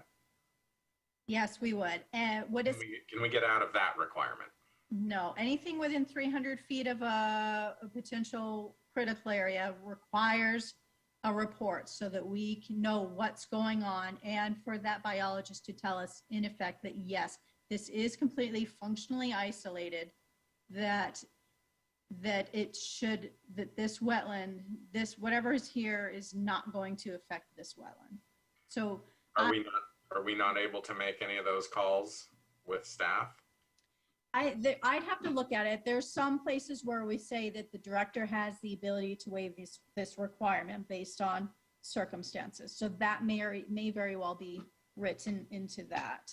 Okay, I think that is highly likely to make sense in some circumstances, and if it's written that way, I think that could be pretty functional. But I would chafe under the concept that you have to write a report, for that example, because it sure seems pretty straightforward that that's not functional. Right. And although I recognize as well that we haven't always had biologists on staff. To evaluate, correct, yeah. But like you said, does a biologist really need to evaluate that, or can common sense say, yes, you're right, that house is absolutely, as trained professionals, even if we weren't biologists, can we make that decision on this particular case? Yeah, very good discussion. Thank you, Mr. Walters. Okay, we have a few more examples, and then it's the best available science. So I'm not sure, Mayor Gear, if you want to decide what a timeline deadline is for my presentation tonight. We are at 7:30. How do you have one more example? How many more examples do you have? No, I have 3 more examples, but they're not necessary. They're not going to be nearly as okay. Go ahead. I think it's oriented. we go through this. Okay. We could expedite a little bit. But go ahead. So for fish and wildlife, so not in wetlands now, fish and wildlife habitat conservation areas. There's a number of those: endangered species, shellfish, commercial recreational shellfish beds, eagles and herons are some examples, as well as, of course, our ACFL and regionally significant or habitats. So this one happens to be a proposal that came in to subdivide this lot here. Not a proposal that came in, but a pre-application that came in asking what they can do. There's an eagle tree in the neighborhood, as you can see.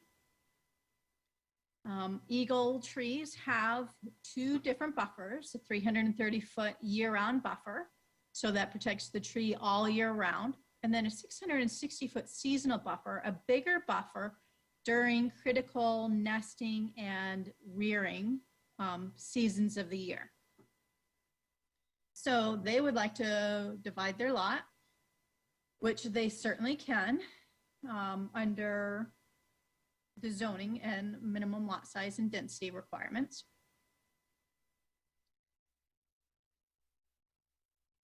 Let's see here. Construction, it would require construction, vegetation removal, and alteration, but that would not be allowed in the year-round buffer. But because the seasonal buffer, as long as the majority of the construction vegetation removal is in the seasonal buffer, it's possible that this could be approved. And then the new SFR and appurtenances, later on, once they were to build that after the subdivision permit application, so they would be 2 different proposals, 2 different applications. To build a new SFR and appurtenances, we've said that that's listed as reasonable use automatically in the permitted alterations section. So they would just need to make sure that the construction, removal, and alteration that is allowed in the seasonal buffer happens during the specified window, that all the alteration total would be under the 2,800 square feet mark, and then they would qualify for a critical area permit through the permitted alteration provision. They would be required, again, to have a biologist do a habitat assessment and a management plan that would talk about those needs, the construction outside of the nesting season, how to maintain, so there's requirements in the state Fish and Wildlife Habitat Manual that talks about the management practices for eagles. So they would have to have the report talk about how they're going to meet those, which would be maintain visual and noise barrier between the nest and the construction, not removing any vegetation in the year-round buffer.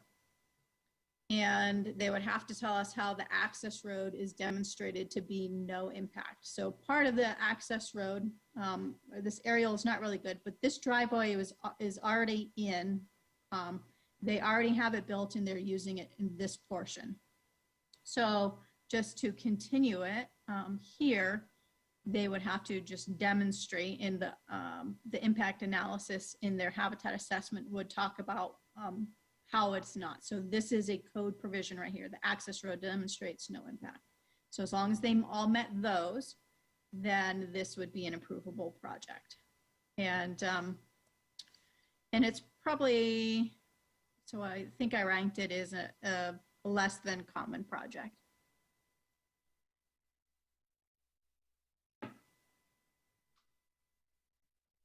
So here's the ones that Ryan was talking about, and this is my demonstration. These are fictional. These aren't, the others were questions from actual projects and that citizens would like some information on in the past.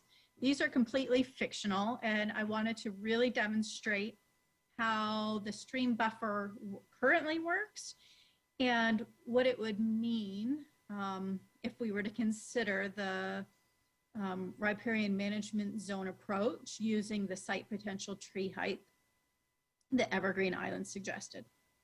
So you can see we have different situations in our city limits for stream stretches. You can see this is a highly modified stream stretch, either completely culverted or in roadside ditch. And so what that means in our current code is that they would have a 10-foot buffer. They would also have a 10-foot setback from that buffer. So they could build the house in blue outside of the buffer and the setback without any critical area permitting because they meet the buffer requirements. If for some reason we did not like that 10-foot buffer setback for the modified streams, then we would keep the 50-foot buffer, and you can see how a home on this lot, either of these two lots, would then require critical area permitting, reasonable use exceptions, and mitigation. So how much mitigation is reasonable on a residential lot with a 1-to-1 ratio. So, and this is the demonstration. So using the WDFW's map to determine what the site potential tree height for this area is, I pulled it up and it said 163 feet.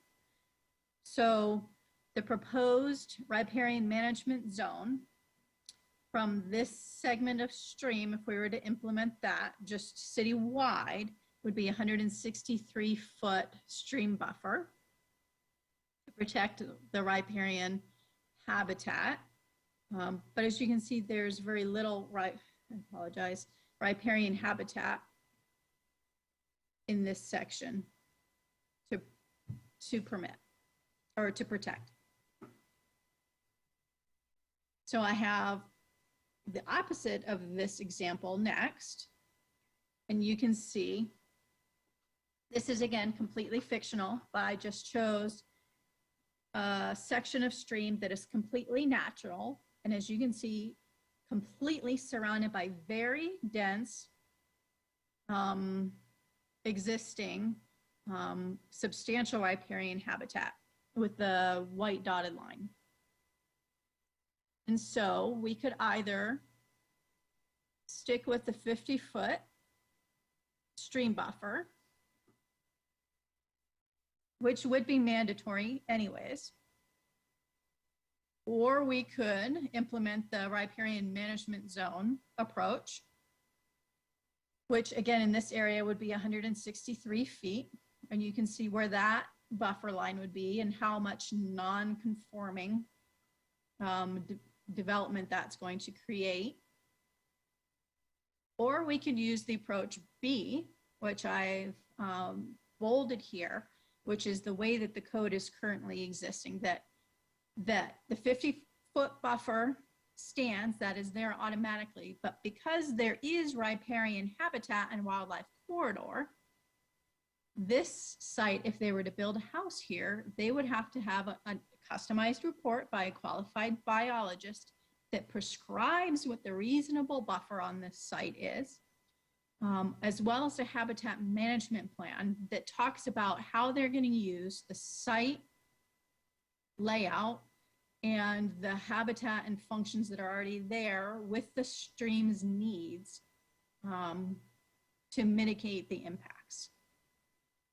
So I just plopped this down here, but it could potentially, you can see this might be a higher already cleared area, so they could maybe just put a smaller house to the side on this, or so forth. So it would be, again, a customized report and plan to maximize habitat functions and minimize impacts for this site-specific development. Mayor Gear? Mr. Walters. In a rural area, it seems to make a lot of sense to use the site potential tree height methodology to protect unplatted lots or large chunks of land, or to protect streams in those areas. But here where we have a platted lot, there is going to be a house built adjacent to that stream. We can't prevent it. It would be unconstitutional takings, or regulatory takings to prevent it. So the question in my mind is, do we allow it to be of a certain size? Do we allow it to be up to the 50 feet or whatever, highly prescriptive buffer width we set? Or do we employ a whole lot of biologists to write a whole lot of reports and drive up the cost of housing, and we still end up putting a house there on the parcel? My question is, do we have areas in town where it would make a big difference on the ground as to what protection we got if we took the site potential tree height approach versus just a flat 50-foot buffer approach? Because in this example, it seems like you get that blue house no matter what. It's just a different process to get there each time. And maybe it'd be a little different, but it'd be a lot more expensive under some scenarios. So it's a good question, and we did do some calculations, and so I have kind of an answer to you. I know you saw a previous version of these slides, and so I've revised them today to add. We did a little bit of a citywide analysis, and I'll show you that here shortly.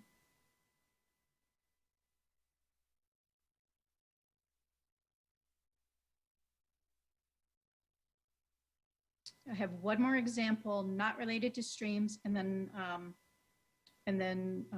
go over some quick buffer, best available science and the stream analysis. Does anybody have another question?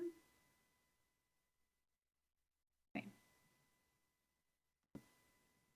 So this is the more complicated example that Mr. Walters was really wanting to walk through. What development in the ACFL, which of course there really can't be development, but when there's necessary projects or beneficial projects in the ACFL, what does that actually mean for regulating it as its own critical area, as well as the individual critical areas that are within it? So this is a real world example of a project that they came to us asking questions about what it means and what their requirements are going to be. So Whistle Lake has a dam structure. You can see the picture here. Whistle Lake Dam has not been maintained in a very long time. So there is some very necessary dam maintenance that has to occur in the near future. So what does that mean? So the number one portion of this project is the state ordered maintenance and dam repair and potential dam repair. Second portion of this project is that down here, number 2, within this stretch of Trail 206, you can see there has been a substantial amount of blowdown, and this is only one particular location. So this has actually been deemed a FEMA federal disaster storm damage cleanup project for excessive blowdown and fire danger. So given the fact that there's 2 major projects here in the same vicinity, part number 3 of this project is to improve an emergency access road that will require work to widen a single track trail to accommodate the necessary equipment access for both projects in the near future. These are both operation, maintenance, and repair needs that cannot be avoided. But these single track trails are too narrow to actually get the proper equipment in to do these two projects. So that means we have to widen a trail. Obviously, to build the dam in the first place, one of these trails was wide enough to be an existing road in the first place. So it truly is restoring one of the trails to its original width. But because it's been that width and road use has been abandoned for so long, it doesn't get to go under the operation, maintenance, and repair clause for re-widening it. It has to now go through a new approval process to build an emergency access road. But again, there's no doubt about the necessity of doing so.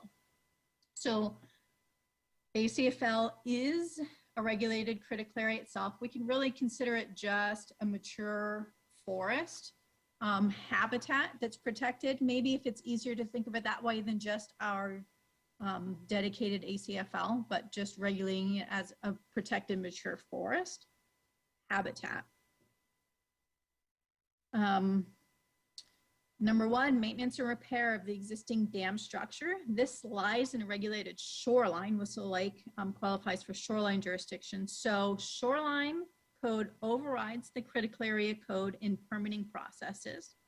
So this would be a shoreline exemption permit, but because it is a critical area, they would still be required to support a critical area habitat assessment report, which is the impact study and the mitigation requirements for this project. But it would be a shoreline permit and not a critical area permit.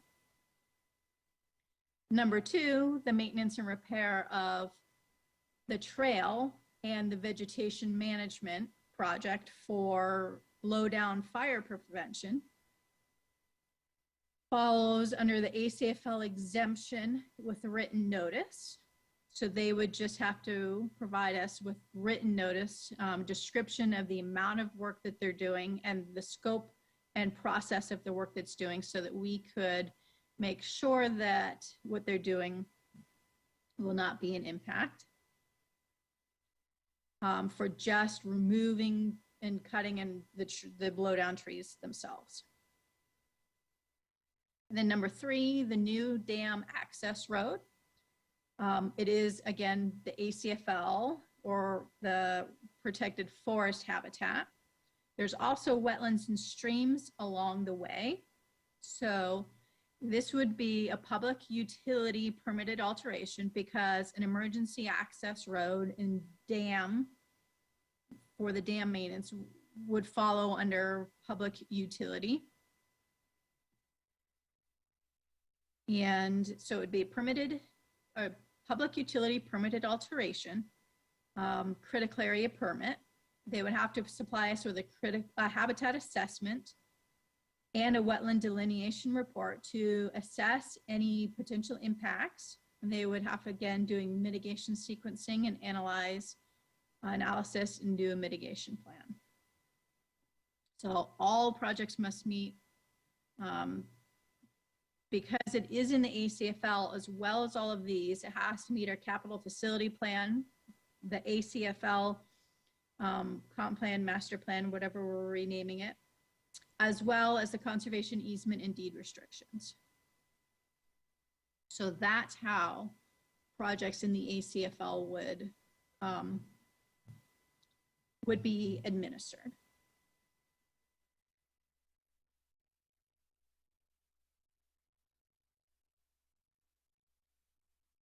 Mayor Gear? Mr. Walters. I just wanted to say that makes sense to me. I mean, that seems like a reasonable approach and a reasonable application of the text. And there's a lot of assessments that are required there, but it's the ACFL. It makes sense to require them.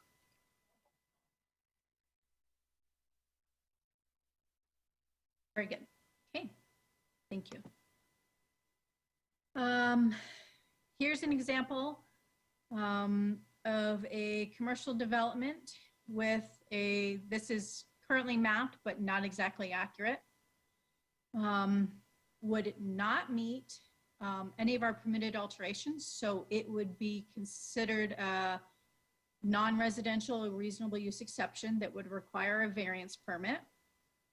They would have to apply variance criteria as well as mitigation sequencing for avoiding, minimizing, restoring, reducing, compensating, and monitoring.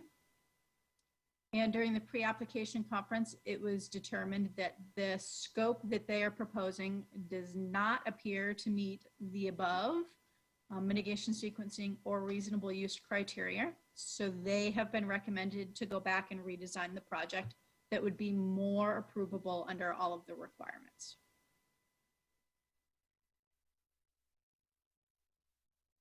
So you get an idea of what residential projects are going to look like, what public projects are going to look like, as well as what commercial projects are going to look like with various critical area regulations. So what I found for buffers and BAS, you folks asked for a little bit more best available science on buffers after the discussion and the comments we received from the public. This is in your packet as well as available on the website. So these are the sources that I used. There's a list of ecology documents, their publication numbers in the website where you can find them. As well as in your packet, I included the paperwork from the webinar that I had mentioned previously about the trends for improving wetland mitigation that I took back this January. I just wanted you to have those, and I have a really quick summary of what I found for you. So for critical area ordinance provisions, the documents I found said that buffer reduction is an important element of critical area ordinances to provide reasonable use options and avoid regular takings. And you can see the citation and the page number is there for you. Buffer averaging is also a reasonable use tool to avoid takings, but also can be implemented to protect valuable features outside the standard buffer or to reconfigure site layout to create corridors and connectivity between wetlands and riparian area. So if you recall, we had many comments that they wanted to see connections, wildlife corridors, provided for and emphasized in the codes. So buffer averaging in the ecology guidance is a tool for that. So I can show you an example of how that works. Excuse my rudimentary sketch.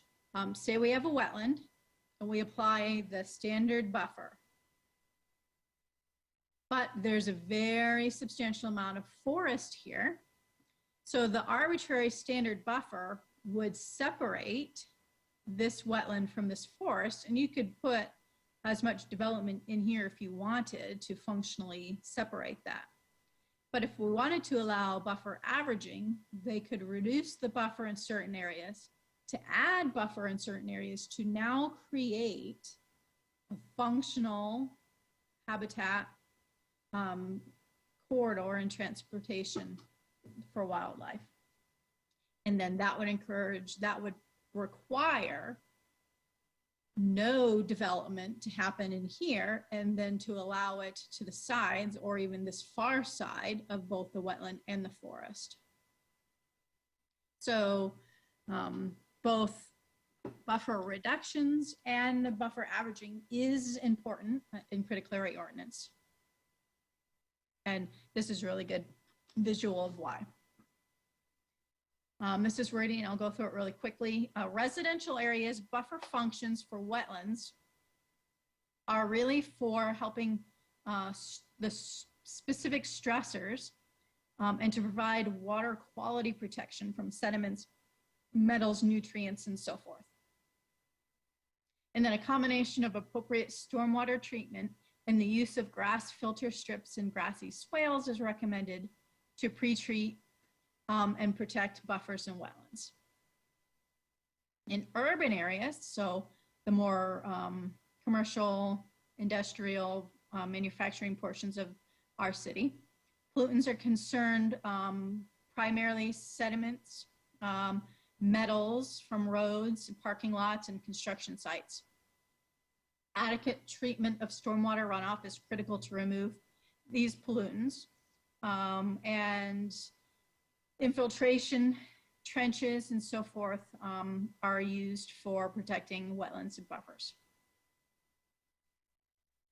Buffers in urban areas, while habitat functions are less prevalent in urban and residential areas, right? Because the numbers of species is far less, and technically the amount of functional habitat buffer is mostly already impacted from development. It's not saying that they're any less important than water quality functions and protections. And habitat buffers are normally larger than water quality, but that the guidance suggests protecting habitat buffer functions in these buffers can adequately be achieved in urban and residential areas by placing physical barriers such as fences and signs, and by adapting a landscape approach that maintains and restores the corridors and habitat connectivity. So all three of which we already have in our critical area ordinance for protecting buffers, which is fences, signs, and obviously incentivizing and allowing for corridors and habitat connectivity. Protecting wetlands by implementing stormwater practices. I want to talk about that for a minute because it's not something we've talked about here, and I'm not sure how many people in the general public are aware. But in urban and residential areas, what it said is the primary stressor on wetlands can be reduced by stormwater treatment. And Anacortes has a very strong program that goes hand in hand, a stormwater program that goes hand in hand and protects our wetlands and our buffers even before our critical area ordinance kicks in. So if we had more time, I would certainly invite Ms. Hennebert to give a little presentation on our stormwater program, what our stormwater permitting requirements are, and so forth. And if we feel that's important to share, we certainly can bring her back and do that. But I really wanted to point out that most of the work, given the focus is water quality, that we are already doing some pretty strict requirements for stormwater, even before we talk about critical areas and buffer protection. So we talked about Evergreen Island's request to either eliminate the buffer reduction allowances or to eliminate the one allowance that said that allowed a 50% reduction. And so I looked, and the guidance does say a 3/4 width is required to be maintained. So you cannot reduce below 75% of the existing width is the guidance from ecology. To give you a little bit of idea of where we were going with the proposal. Currently in Title 17, our buffer averaging allowances, say for Category 1 and Category 2 wetlands, the reduction may not be less than 75% of the standard buffer. So that means best available science. But for Category 3 and Category 4 wetlands, there is no restriction at all whatsoever. There's no percentage. There's no limitation to buffer reduction through buffer averaging. So in Title 19, the proposed code, we've maintained Category 1 and Category 2, the more functional, more important wetlands to protect. We've maintained the 75% buffer reduction standard. But it does have for category, oh, I apologize, that's supposed to be 3 and 4, that's a typo. 3 and 4 wetlands, we do have the reduction may not be less than 50% or 35 or 15 feet, depending on whichever is greater. So we took a graduated approach to increasing the buffer reduction standards for category 3 and 4 wetlands from 0 standards to the currently 50%, knowing that, of course, our stricter stormwater regulations would also help provide protections. So the option is we could just automatically increase that to 75% to meet best available science right now for category 3 and 4. Or we could wait to the next that we could do the graduated approach, going from 0 to 50% to the 75% in our next update. So I wanted to bring those ideas for discussion. Okay. Mayor Gear? Yes, Mr. Walters. Well, I don't see how moving the target upwards later would be very helpful, because new development in between now and then is assumedly going to take place, and it's very difficult to get that buffer back. On the other hand, I would prefer, you know, more flexibility. If you roll back to your previous example there, where through buffer averaging you can create a wildlife corridor that otherwise might not be required to be created or be possible. So for instance, if you, depending on how the numbers work, if you can't average to less than 75% at one point, you may not have enough extra buffer to get to that forest location. I don't know how often this happens, but you know, we could have some text in the code that says the minimum buffer has to be X% at any particular point, unless through buffer averaging and going lower than that minimum amount, you could create a wildlife corridor or one of our other desirable outcomes. Okay. We also, Mr. Wetcher has his hand up.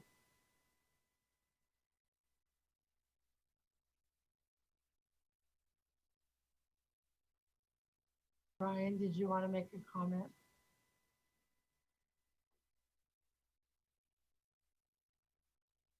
Yes, not. Okay.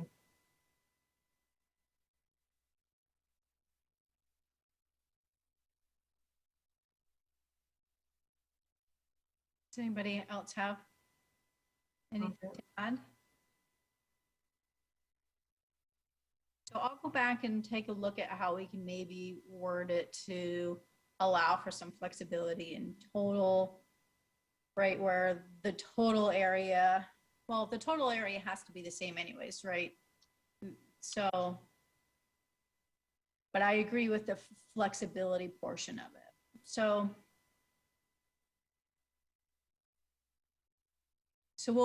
I will work on that and bring it back. Thank you. So I have 2 more slides and then my presentation is done and we can move forward. This is really quick visual and this is in your packet as well. Your addition, I apologize, I added a few items to the packet today. So your printed packets and your original packets received. You'll have to look at the revised packet online or I can email this to you. But what we did is we took all of the streams and actually works out for all of Hidalgo Island. The stream reaches, and you can see the green. We did a modeling of how much of the streams have a fully functional riparian management zone.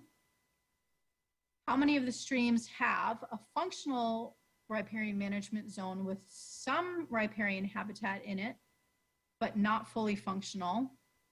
And how much of the streams are completely hardscaped and have 0 riparian habitat and functional vegetation at all? And then, of course, because a lot of them go out of the city, we also had to calculate how much is outside of the city. And if you look, we also determined how much of it was in the ACFL. So for many of these streams, the fully functional section, 800 linear feet, is 100% in the ACFL. And same with a few of these. 1,301 linear feet is 100% of the fully functional, is 100% in the ACFL. This number looks off because they're different. I'll have to go back. But this is 19% as opposed to 24%. And the same thing, ACE as our Harts Creek is the same. 100% of the fully functional riparian area is in the ACFL. I just want to point out Anacortes again. So we have 45% of that stream in ACFL, 0 having minor in the other 54% of Anacortes is fully hardscaped. So it just completely jumps from the ACFL. A couple of things. There's a lot of conversation about buffers and averaging and reduction. I want to touch on that. But first, I want to say that that last slide was excellent. While it wasn't clear what fully functional meant, that was never defined as part of the conversation about those streams and what is occurring where. I think there was some indication that if they were in a ditch or they were piped, that those were considered not fully functional. But there was so much good information there about opportunities for restoration going forward for the city of Anacortes, where it can find those, and certainly some length to do there, and also some excellent opportunities to protect the functional habitat and the riparian management zones that exist. So I think that's really important to take home, at least for me, and I imagine other people on this meeting, that we need to protect what's left and then work on restoring the rest, because it's all connected, and the salmon, of course, don't get to jump over certain segments of stream. Unfortunately, they are forced to swim through the entire thing. I also wanted to now touch briefly on those buffer reduction and averaging provisions. As you know, this has been a concern for Evergreen Islands, who I'm continuing to represent on this. And I think there was some confusion in the presentation you heard about the term reduction and averaging, and they were used a bit interchangeably. But it's really important to be clear on this critical areas ordinance, and I imagine you already know this, but those terms are used differently. And there are standalone buffer reduction provisions. And I should also note that this is also very, very important. There are standalone buffer reduction provisions that are not related to the reasonable use exception that is in the CAO. So there is already the opportunity to reduce your buffer where necessary for the reasonable use exception. And so you were referred to a citation in the Department of Ecology's Wetlands in Washington. It's a 2005 document at this point, but it was at page 8-40. And I want to be really clear, there was language about reducing buffers. That language was solely related to reasonable use exceptions. But what your staff and what you are proposing to do at this point is to create a different buffer reduction provision, and you would do this for both wetlands and streams, and it would be a standalone provision that would just let you reduce buffers. That is not what the science supports. To be really clear, the science speaks of buffer reduction in reasonable use exceptions. And again, as you saw on that other slide, even when it talks about buffer averaging, you need to retain the same amount total and also limit the amount to 25% of the width. And the importance there, and there was a lot of conversation about this earlier, the importance there is that once buffers get below a certain size, they're much less likely to be retained going forward. They just kind of keep incrementally disappearing, even though of course they're supposed to be retained. So it's very important to keep that larger buffer size. I noted that in urban areas, and I know, I will say you have some difficult decisions to make here. You are in an urban area there in the city of Anacortes. So then part of the question is, do you just give up and say, hey, we're urban, so, we'll do whatever we need to do and have maximum flexibility, which usually results in lesser protection? Or are you going to accept the challenge, again, to preserve what you have left? And you can obviously tell that Evergreen Islands recommends the latter. And part of that is following the science too from the Department of Fish and Wildlife on riparian zones. And I'll wrap up with just this. Urban areas are actually, or these sensitive areas in urban areas are even more critical because it's all that you have left ecologically. And we saw this from that stream slide. There's been significant impacts to the streams there. So what you have left is really essential, even though you feel like you're already in an urban zone. And so you should just allow the rest to maybe be used a little bit more. the science all indicates that urban areas are really critical, or the critical areas in urban areas are even more critical because again, they provide the only function left. And it's water quality and quantity as well as things like habitat where it does exist. So I'll leave you just with that point as well and encourage you to follow the science and also to go ahead and read through some of those citations you received earlier because you may find that they weren't represented quite as accurately as they could be. And thank you very much and hope you enjoy your Monday evening. Okay, thank you, Mr. Loring. Any other comments from the audience? Okay. All right, council. May I respond to that last one? Yes, you may respond, of course. Thank you. Both buffer reduction and buffer averaging were discussed separately, and I apologize if I may have lumped them together in the interest of time. Buffer averaging is a completely different than buffer reduction provisions in general. So I did not intend to lump them together as the same. They are definitely cited different as two different provisions in my slide, as well as they meant to be in my discussion. Secondly, they are not a standalone provision.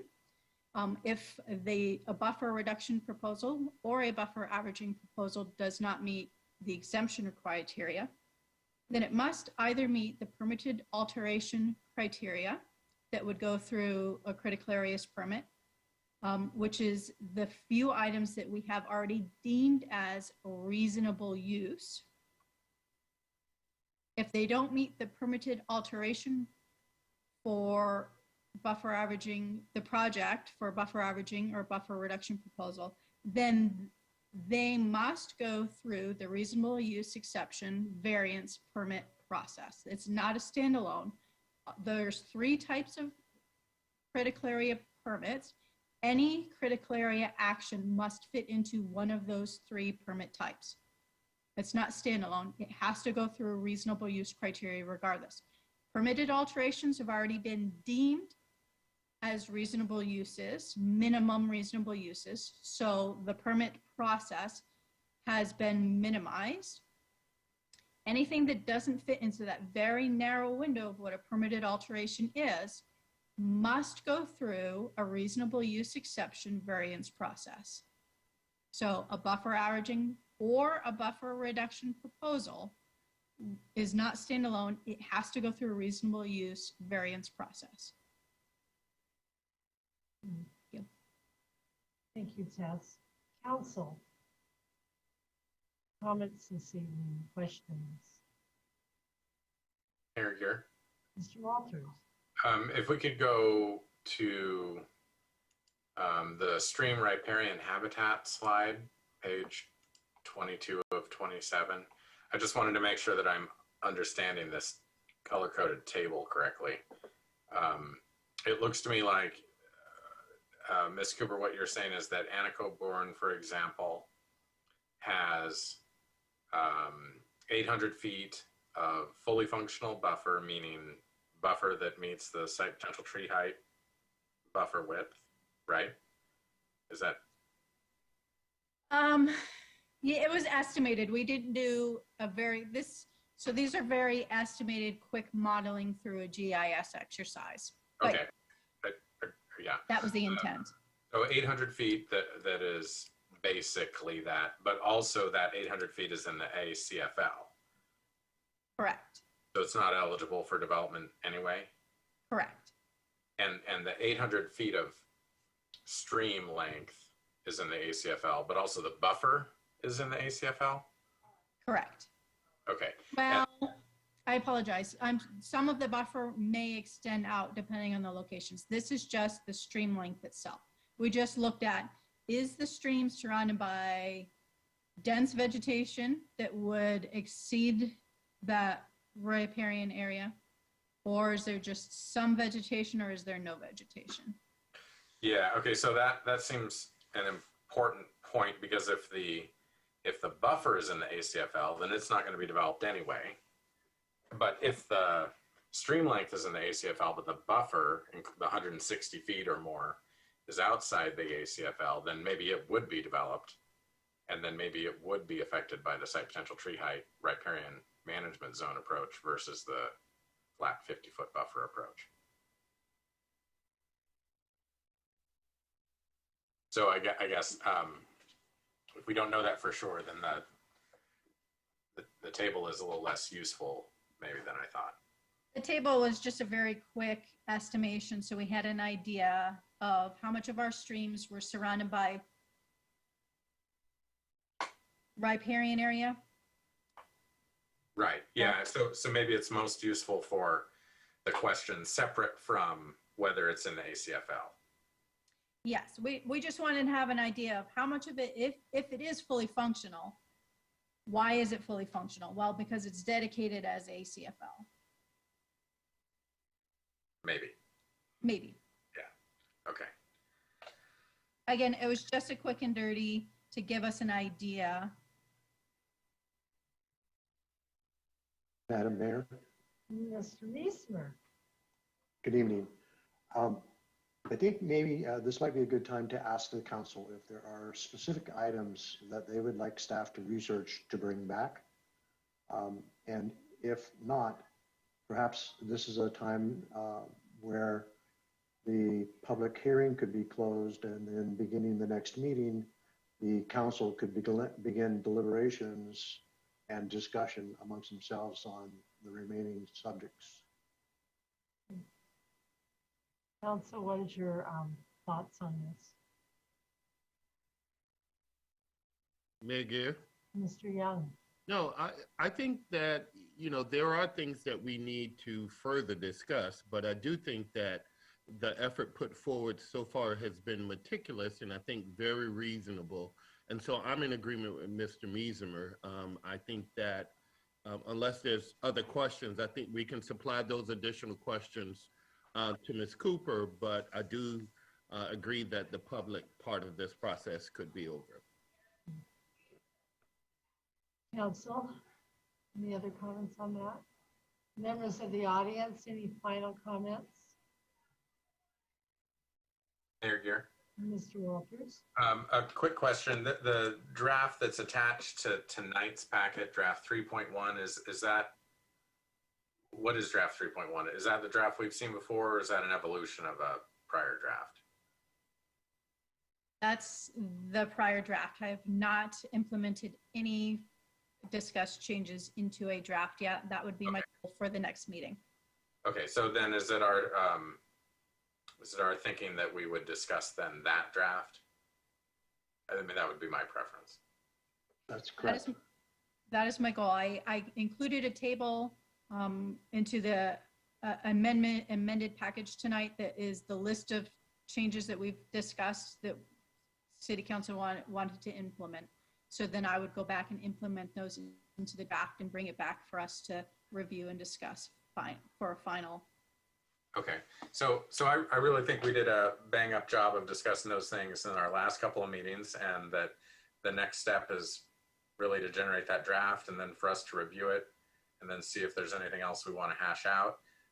The only thing left, I guess, for me is if there is a way that we could use a larger riparian management zone on any undeveloped stretches of streams where there aren't little platted lots with people with investment-backed expectations looking to develop, or a place where we would create a whole bunch of non-conforming houses. If there are areas like that, I'd be looking to do a larger buffer. But I'm not very interested in doing that throughout the city.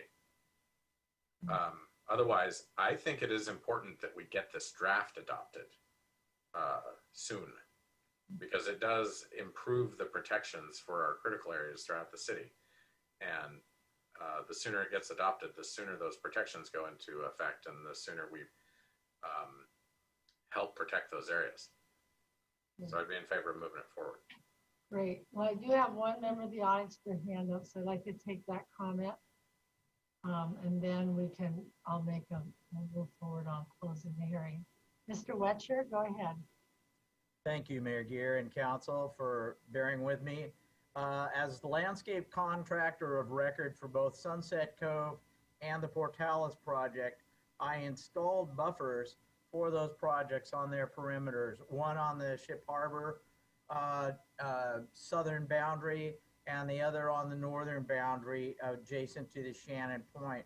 And I would point out that I don't believe that either one of those buffers has been thoroughly maintained, and that both of those buffers have been somewhat abused and are also susceptible to invasive species in those areas now. So I would suggest that whatever buffers and whatever buffer regulations that we do impose in the future, that we impose a rigorous monitoring and implementation of long-term buffer guidelines and maintenance. Thank you. Thank you, Mr. Richard. All right, members of the audience, is there any final comments? Okay, at this time then, I'm going to close the public hearing on the critical areas regulations, and we will bring this back to next week's meeting to review the draft 3.1 with additional comments. Is that correct, Tess? Yes, Madam Mayor. Okay, all right. Council, any other discussion for this evening on this issue? Okay, hearing none. I look forward to next week's discussion. We'll move on now to item 6 under other business. And this is where I'm going to ask the board of the council for a couple board and commission reappointments. And what I have this evening is 3. I am asking for approval of reappointments of Marius Hibbert and Bessie Humphrey to the Arts Commission with their terms, which started January 1st of 2021, and it goes until December 31st of 2023. With COVID, somehow that slipped by me. And then reappointments for the Museum Advisory Board for Dean Braza. And that one also is, that actually is for January 2021 until December 31st, 2023. And I'm looking for a motion and approval from the council. Mayor Mr. Walters. I think a lot of stuff can slip by us during a year of home occupation. I think those first 2 appointments don't require confirmation, so it's just the appointment to the Museum Advisory Board, Dean Braza. I move approval retroactive to January 1, 2020 until December 31st, 2023. Second. Okay, we have a motion by Mr. Walters, a second by Mr. Young. All in favor, excuse me. Ms. Hunt, take the vote, please.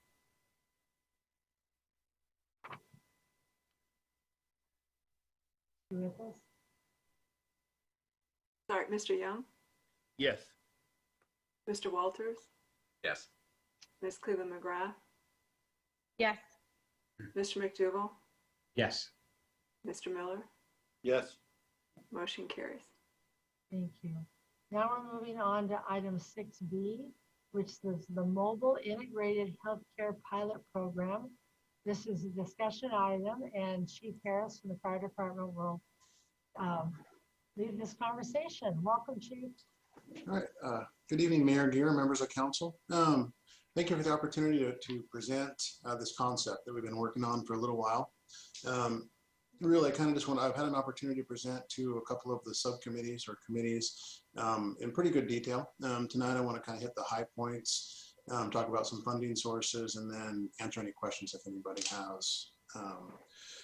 So the first thing I want to talk about is the program name, the Mobile Integrated Healthcare Pilot Program. I just want to, in the early phases, we were calling it the Community Paramedic Program. And I just want to confirm that everybody knows it's the same thing. It's just, as we work through some issues, we identified that at the end of the pilot program, it may or may not be a paramedic, and we wanted to leave that open. So that's really all that is. It's not more complicated, it just sounds cooler, I think. Next thing I want to talk about is funding. I know tonight on the agenda, we're proposing a budget amendment to fund this. I just want to point out that we're anticipating all of 2021 being covered by the HUD grant that we have applied for. We expect to know in the next few days.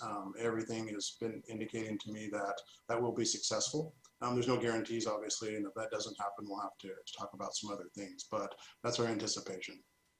After 2021, that's where we're looking to partner with Island Hospital and with other community programs to fund this thing. It won't be an all city funded position. Really wouldn't make sense. So much of it is going to be beneficial to other organizations that we don't think it'll be a city only program. What I do want to talk about is just some of the main objectives. With that grant funding we're looking for, it's COVID specific. So we've kind of turned the program into 2 phases. The rest of 2021 will be pretty much COVID specific. And then the calendar year 2022 will be more of a broad exploration of what this position can do for the community as a whole.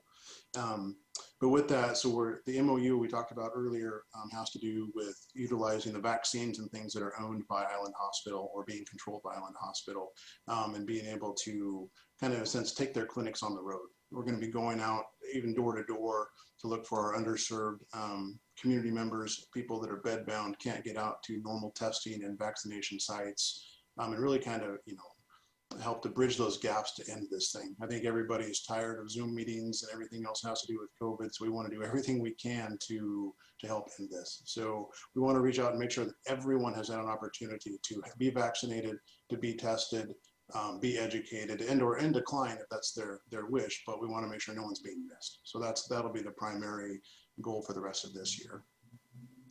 After that, as we get into 2022 and some in 2021, we'll be looking to a main program goal is to reduce unnecessary 911 calls. There's lots of statistics in the packet that we presented to you. I won't go into a bunch of detail on those tonight, but basically there's always in most communities, and certainly this one, there's a few people that utilize 911 far out of proportion to what the rest of the community does. That creates a lot of hardships on the system. We're a relatively small organization with a relatively high call volume. So when we can stop some of these, it keeps our units in service for emergencies and reduces costs and all kinds of items. So what the community paramedic or mobile integrated healthcare provider will be doing is going out, finding solutions to the problems that don't involve, emergency fire units, emergency police units, get them in touch with, resources that have to do with, could be housing for homeless folks, it could be food programs, other social programs, mental health. Pretty much everything is on the table. And that's a lot of questions I've been asked, I don't have the answer to, because a part of this next year is going to be exploring what that's going to be. We're going to be reaching out to all these organizations, looking for referrals, looking for ideas. Another main goal is to reduce the strain on the emergency department at Island Hospital and to reduce their readmission rates. There's some financial upsides to that for the hospital, which is kind of our sell to them to help us fund this program. So we'll be working very closely with the hospital to follow up on discharge patients, where the provider will be going out to the homes of individuals that have been recently discharged from the hospital, following up, making sure they understand their directions, helping with in-home care, and helping with whatever that may be to keep those folks healthy and safe at home without having to come back into the hospital.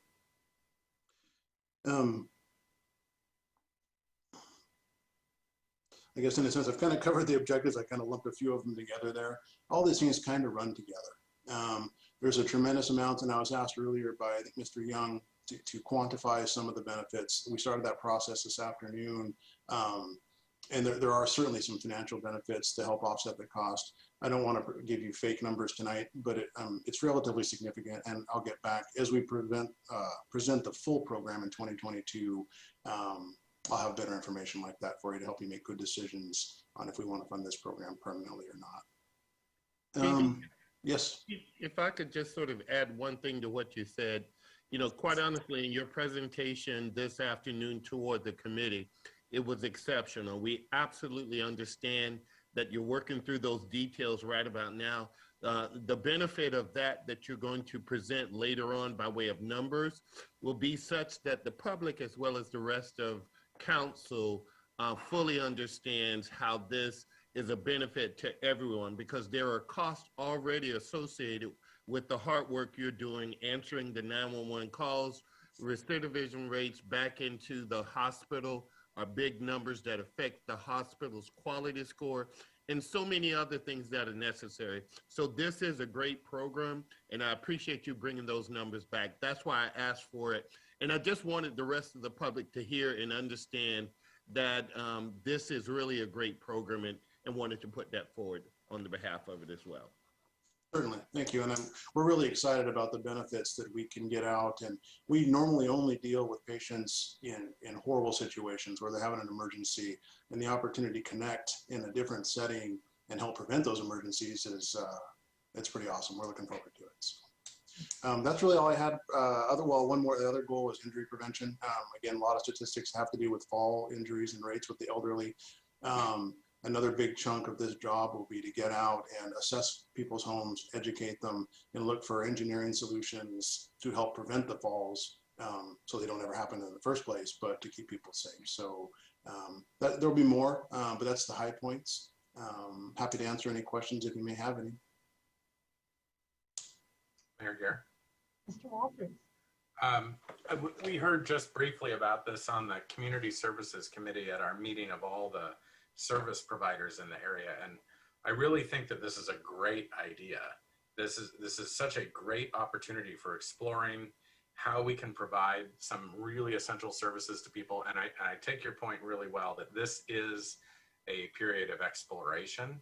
It's great that we can use COVID money now and make it happen. But while we're doing all those COVID related things, I expect we'll be also gaining a lot of information about what we can do beyond COVID. We have so many people in need, disabled people, people that are physically disabled, people with developmental disabilities. We heard in our Community Services Committee that we are facing a cliff where people with developmental disabilities who are living with their parents are eventually not going to be able to live with their parents, or their parents aren't going to be able to live with them. And when we drop off that cliff, we're going to have a much greater need in Anacortes than we have now. But we also have people who are aging, people who can't get out of their homes. A lot of these people call 911, and maybe they've called 911 10 times this week, but we got to go every time. These people who need this intensive assistance, they need that. And I want to provide that to them. I want to help them stay in their homes if they can, rather than ending up homeless. But they don't need to tie up 4 firefighters, an ambulance, and a fire truck. And so if we can have somebody else provide that service, that is fantastic. So I really commend your firefighters who came up with this idea. I really I'm supportive of it. And I would like us to continue the conversation as it evolves, as we finish this first year, and talk about how we could leverage it into maybe doing more in the future. Certainly, absolutely. And to your point, Mr. Walters, I have talked to the hospital, and they are thrilled that we're starting this. They're committed to being a partner in the future. It will help their readmission rates. It'll help them be able to help people transition home. So it's been a community need for probably several decades. So I'm really glad that we're able to provide this program and service. Okay, so that was the question. Yes, Mr. Miller.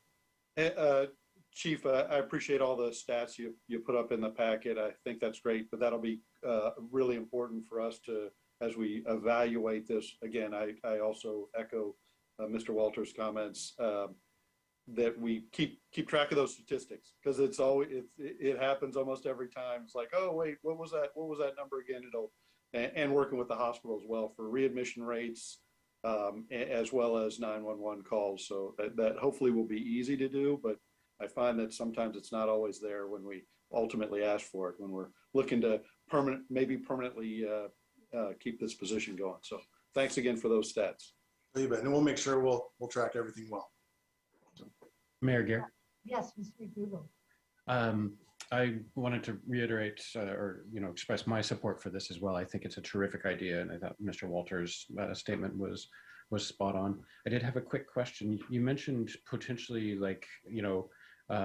engineering solutions, or make recommendations for safety augmentations to a given residence or something like that. I don't know if if you can answer this question, but perhaps Mayor can. Can we use COVID relief funds to aid in, say, construction of some safety mitigation in a person's home? So that won't be a part of that's two very separate things. The COVID funds are very specific to COVID. And yeah, and I haven't got the details of the grant yet. It's been mostly Joanne Stewart has been helping me with that grant. And it's very specific. It has to be within the city limits. It has to be COVID specific. Whereas the broad program has a lot more things. And I can't imagine, I haven't thought of this and I haven't looked into it, but utilizing city funds for that, I can't imagine that's legal. But there's probably going to be, I think, partnerships with some of these community organizations is where I think that funding would come from. Maybe there'll be a pool of money that we can draw from to actually maybe do some physical work. Mm-hmm. Okay, thank you. Community action. Mayor Gear. Go ahead, Christine. Yeah.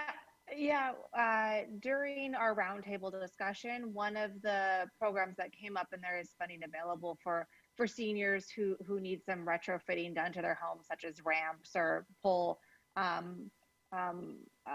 bars and things like that. So I think as long as, and there was also a representative from the fire department who was super willing to participate in that roundtable. So it'll be good to have whoever has this position, part of both the Public Safety Committee meetings, but also part of the HACS meetings, Housing and Affordability and Community Services. So I think, it seems from talking to Chief Harris and other folks that this is something that we will integrate fairly well, and also with the senior center and whatnot. But there is funding available, and a lot of it I think is done by volunteers, paired with funding from community action and other organizations. So, it's talking to everyone else and having those connections and possibly using that new platform that's being provided county by county. Sure. And actually, it's firefighter Monrad is, he's the provider that I believe you're referring to from the committees.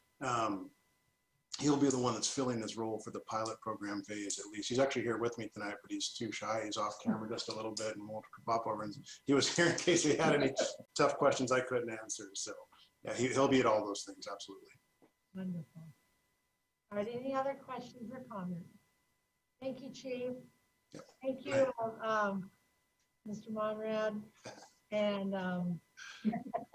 okay, at this time, we're going to move to our final agenda item this evening.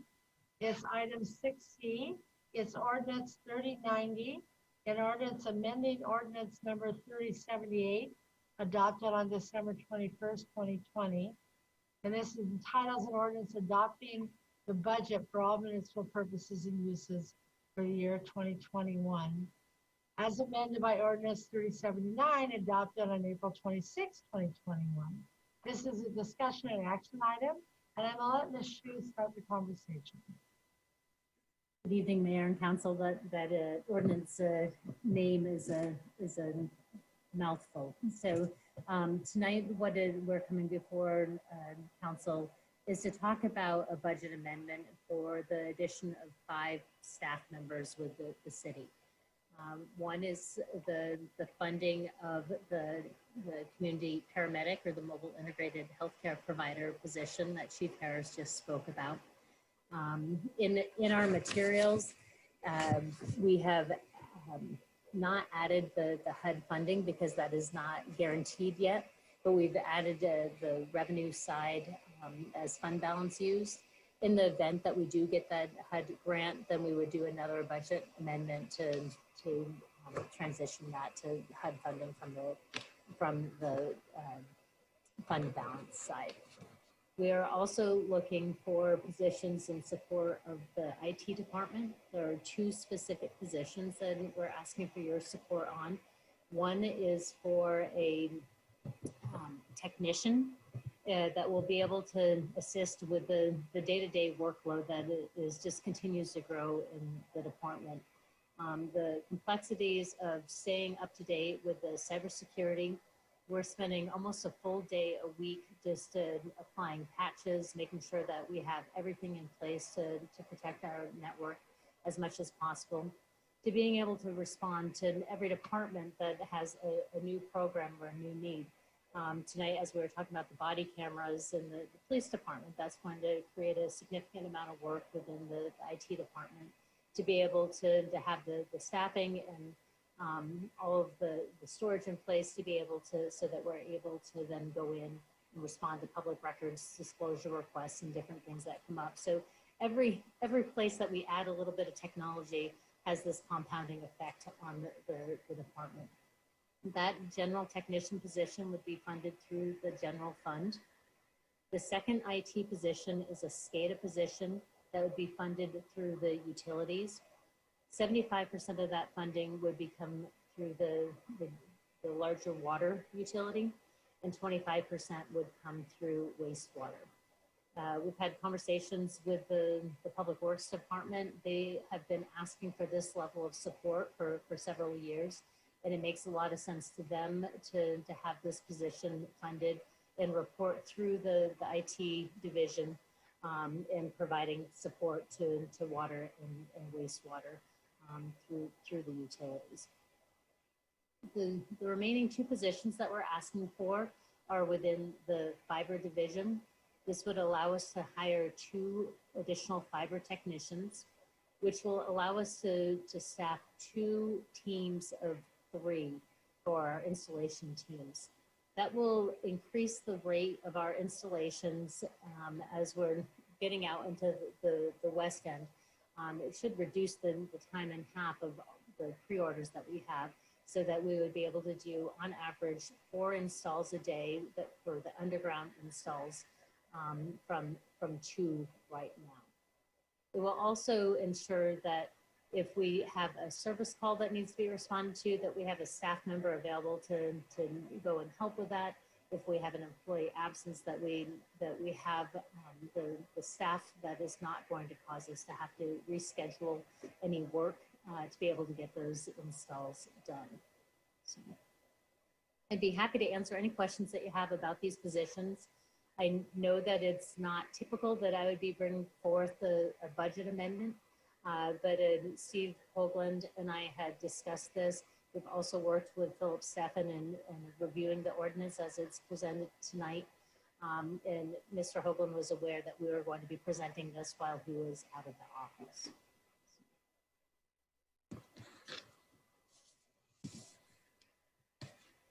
Mayor Gear? Mr. Young. No, I just wanted to we discussed this in our committee personnel meeting this afternoon, and, you know, really the reasonableness, particularly for me, the information technology, given the ransomware that's really only getting more rampant across the country. And there are things that we need to work on as a city to protect ourselves and what we're doing. So it's not a far-fetched that this is something we truly need to invest in, and I can appreciate that. Secondly to that is the municipal broadband technicians. I'm very supportive of that as well. I know we are working to make sure that, you know, it's just, I think Matt will always say a FTE, and making sure that we have the money to cover it, which I understand. But, you know, again, this is something that we're building out, something that in order to do more than just 2 a day and to pull one off, we do have to make those investments. And I think the discussion did come up in our committee meeting about long-term. Is this long-term, or we will assess this once we get beyond a certain point? And I left with the understanding that we would reassess what we have and make sure it's the best use of public funds and achieving the goals that we want. Thank you. Mayor Gear. Yeah, Mr. Miller. Well, what Matt usually says, always says, government FTE is forever. So you've got to plan for that. And sorry, that just comes from a very long amount of experience in government service. And that's fine, but you got to go into that position so you can figure out how you can afford it. But that being said, you know, fiber, it may not be forever. It may be two years is probably the right target there. And I do support those those positions, because I think it'll make me be able to put pressure on the fiber folks for maybe 1,500 customers by the end of the year, because I don't think you could get there probably with just the team you have now, but I think you can probably do some simple math and you can get on that program. And again, for the citizens watching, that's how we're going to generate income for that project. So that's important. The community paramedic makes sense. It is likely going to, I'm pretty confident that's going to be funded appropriately. And the two IT positions also make sense. I like the fact funding through our utilities, because that's really what they're going to be there to do, is protect those utilities using, that cybersecurity piece, which is incredibly important. The other tech person, it's probably not the strongest argument, but again, it'll cost us a lot more if we have a cyber attack. So yeah, I can get behind these positions. Mayor Gear. Yes, Mr. McDougall. Mr. Miller makes a great point on the fiber installation technicians, that this really is a roughly 4-year construction project. And so we need a certain amount of staff to perform the installation, sort of customer installation piece of that construction. And then when the construction project largely ends, we'll still need some amount of installation staff, because we would expect, to be adding or subtracting, hopefully not too many subtracting, but adding customers over the course of, many years. So yeah, those positions are kind of considered to be shorter term. And I'm in obviously complete support. A quick question for Ms. Hsu on the current IT staff, like do you have a sense for how much time we're spending just purely on security and defense, essentially, of city technology assets? We're spending 1 to 2 staff members 1 full day every week, just making sure that we're blocking bad IP addresses, that we have all the patches in place, that all of our systems are up to date. So that's we're spending a significant amount of time, and also working with CI Security, that is constantly reviewing the files and seeing So if it's 2, it's 50% of our staff working a couple of days. So it's substantial. So one of the things that I've certainly mentioned to the mayor as we talk about the IT position is, so I'm just sitting at my desk right here, and I have a laptop and a Surface tablet and 2 screens and a mobile phone. And all of those items are, so I'm sitting here 1, 2, 3, 4, 5 items in my office that's just one person that is creating within the IT department. When we multiply that by all of our employees, you can see how we have over almost 1,400 devices that we're asking people to manage. The help desk tickets that the IT staff get are some from as very simple as, I don't know how to use this, this document type, to I need a whole new server built that is will support XYZ. So there's all different levels of complexity. Some things that can be handled very in a short amount of time, some things that take more time. Another example is we add these wonderful systems, like Laserfish is a really good system, but it requires a lot of work to maintain those systems. And so we create some efficiencies in some parts, but I feel like we're just spreading that IT staff too thinly. And I just don't want this at risk, because we're spread too thin and we miss some.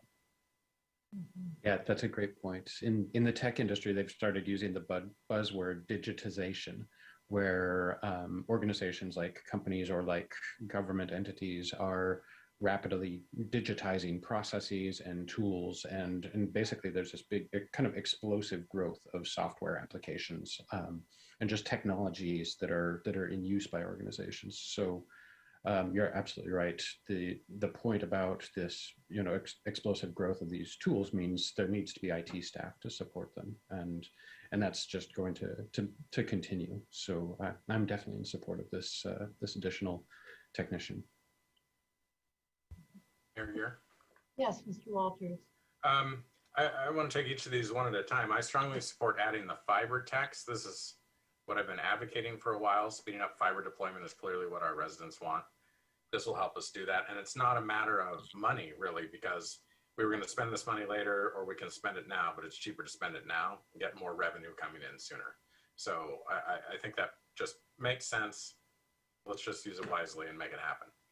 I'm supportive of the community paramedic position, again, because money isn't really the constraint. We either have the HUD grant or we have the American Rescue Plan money that can help fund that. And it's such a great idea that much more widely available discretionary use of the American Rescue Plan money I'd be supportive of if the HUD grant doesn't come through. I'm less excited about the proposed change to the IT department. I do think we need support for IT security. We read the headlines, we know what our status is, but 2 points. We needed this support last year as well, but this wasn't part of the budget process. And as a general matter, you know, with the exceptions noted before for these other two positions, these things really need to be integrated into the budget process so that we can make these general fund choices amongst the whole universe of general fund choices. But also, I think we need more higher level thinking about how to manage the IT workload. I think we need to think about how to be more efficient with the workload, to maybe to reduce some of it, to offload some of it. I was supportive of the move to Office 365, for example, so that we could take the Exchange server, put it in the cloud, and have Microsoft manage it instead of us managing it. And I think IT was supportive of that as well, because, you know, why have us manage? Why have us learn how to run that and keep up to date with how to run it if we can have somebody else do it? So my primary concern with these two positions is I understand that the IT technician position is like the lowest level position. Shouldn't we not be thinking about maybe some higher level positions? We've got a system administrator on the org chart here. Do we need somebody else at that level? Or maybe Ms. Xu can explain why I'm wrong about that. But I think that there's a lot of framework level thinking that we probably need to do about IT security. And I want to make sure that we're staffed, not just with bodies, but with people that have the experience and expertise to bring to the organization and to help us do that. Thank you. You're asking good questions, Mr. Walters, and then I have a lot of confidence in our department. Prior to 2021, we had a very flat organization. We had the manager, and then we had all of the technicians underneath. So in 2021, we've added a network administrator, and we've added a system administrator. Imagine that the SCADA administrator will be at a similar level to those positions. Then we have we would have three technicians that are at a little lower level in terms of the skill set that they bring to this department. So this has been an ongoing conversation. As we presented the budget, it certainly was a very lean budget. We knew that we were not, asking for any new positions. But as we were talking with the mayor, she said, where are the areas that we have the biggest need in the city? And I felt that it was very important that we sit down and have a conversation with Jose Cervantes, our IT manager. And we just went through kind of the daily struggles of the different things that they're working through. Just this past year, we look at the new clusters that they have in place. So we have these 3 Hyper-V server clusters that have 72 virtual servers working inside them. We also are operating a VMware server cluster that's at the wastewater treatment plant. Making sure that all those systems and the failovers are all working properly. Those are like full-time positions that we have our staff just working on, that it takes them away from the ability to answer the question of, Emily needs Laserfish installed on her computer. It's not working properly. So these folks are just kind of running around with the heads cut off, trying to be the best customer service agents as possible. And I think also to Ryan's point about getting the right skill set, I think we have people right now that have a skill set that they are so caught up in the day-to-day keeping the systems running, and that they're not getting to use. Like when you talk about Josh and what he would be able to do if we have a new entry level position. Because to Ryan's point, we do have a lot of the skill set here. They're not utilized maybe the way it should be. So our systems administrator that was hired this year came from Island County. He brings a great skill set and has brought forward some real improvements in consistency in how our systems are running and operating, making it much easier for updates and things to be pushed out because the system is just set up better to be able to handle that. So there's been some efficiencies there. So Joshua Knight was hired about a year ago as a technician. He actually has a cybersecurity degree. And so he and Jose are spending a lot of time working on the cybersecurity right now. Joshua also works as the kind of day-to-day customer service, hoping to get people's computers set up if they're changing over on systems and things. And so he's just spread thin with that. Andrew has been very involved with the servers as we've moved to the new clusters. Matt works primarily on the networking. And so this year he's taken over all of the VoIP transition, completely cleaning that up. So we're now on the SIP trunking system. And Jose is kind of managing over on top of that. And there's so many things that still need to happen. But I don't think that it's the lack of skill set. I think it's the lack of manpower that is keeping us from being able to work on the strategy. And also to Ryan's point about the budget, we have these discussions pre the budget, but we were really nervous about the funding going into 21.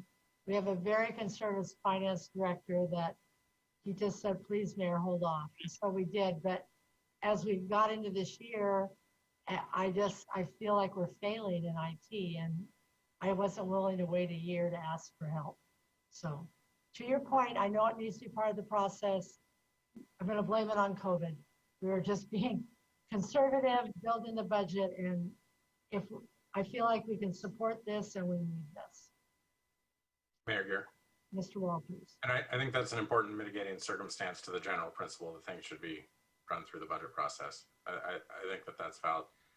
I just wonder if this is a big enough ask, because at this salary level, will you get the person that you need for each of these positions? I feel comfortable. We've had some other positions that we've been struggling to fill. This has not been a position that we've struggled to get candidates for. Okay, I just encourage us to hire well, and if you can't hire well, then come back. Okay. Mayor Gear. Mr. Miller, excuse me. I hate to use an anecdote, but having somebody who used the IT services today for a trouble call, and Josh was able to, and it had to do with security. It had to do with quarantined emails. And I could see that it's a bandwidth, it's kind of a bandwidth issue. I don't think it's a higher level of knowledge that's necessarily required, although I think that's important. But I think it is a bit of a bandwidth issue, and in this case, having the additional number in there.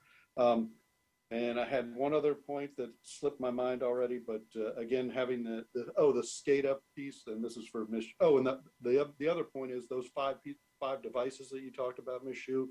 There is something to the city employees and the individual having, doing their own cybersecurity. There's a responsibility for the employees to take care of those devices. But when you get to something like my trouble call today, you can't solve that. You can't solve that on your own. But there is a lot that we do need to transfer, like what Mr. Walter says about Microsoft 365, being able to do a lot of that stuff.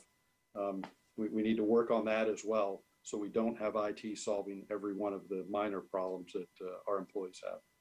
But anyway, thank you for the info. Yeah, and I would just finish up.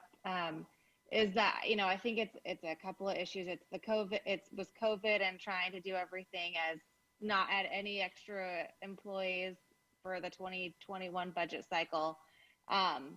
and bandwidth when it comes to IT. I like you said, you have 75 kind of requests in line at all times. I mean, that's just, you need manpower more than anything else. But to Mr. Walters' point, at some point, do we need to have kind of a high level discussion? And I don't want to use the word strategic plan, but at what point do we kind of assess our IT department and figure out where we're missing and how we can grow it so that we are, you know, working efficiently, but also kind of doing the long-term goals to set ourselves up, because we've got the police camera situation coming down, and you know, they're doing their due diligence about whether that is maintained in-house or if there's going to be service providers available where it goes into a cloud type computing system. But I feel like IT is growing and growing, and it's becoming more of a real department like anything else in the city. And so at some point, maybe that's a discussion to have a deep dive in. But as of now, I think that all 5 of those positions are incredibly important. I was able to go through them in our committee meeting and support what everyone else has said.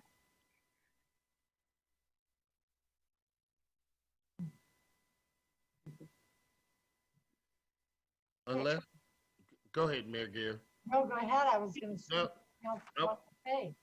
Well, you know, I guess unless there's any other discussion that we need to have, I'm going to make the motion. I recommend approval of Ordinance 3090 and Ordinance amending Ordinance 3078 adopted on December 21st, 2020, entitled An Ordinance Adopting the Budget for All Municipal Purposes and Uses for the Year 2021, as amended by Ordinance number 3079, adopted on April 26, 2021. Second. We have a motion by Mr. Young, a second by Ms. Cleland McGrath. Any more discussion? Mayor, do we have consensus that we are not going to fund the community paramedic with general dollars? I believe so. And that, yeah, that's not our intention. Okay. Yeah. Okay. And if we get in trouble, we will come back. We won't move forward without coming back. So we have a motion and a second. Ms. Hunt, would you take the vote? Mr. Walters? Yes. Ms. Cleland McGrath? Yes. Mr. McDougall? Yes. Mr. Miller? Yes. Mr. Young? Yes. Motion carries. Thank you for your support. Welcome. A great discussion tonight. No, I really appreciate that. Okay, if there's anything else you'd like to talk about? If not, I will adjourn the meeting this evening. Thank you all. It was a long meeting, but we're very productive. See you all next week and probably sooner than that. Okay, good night.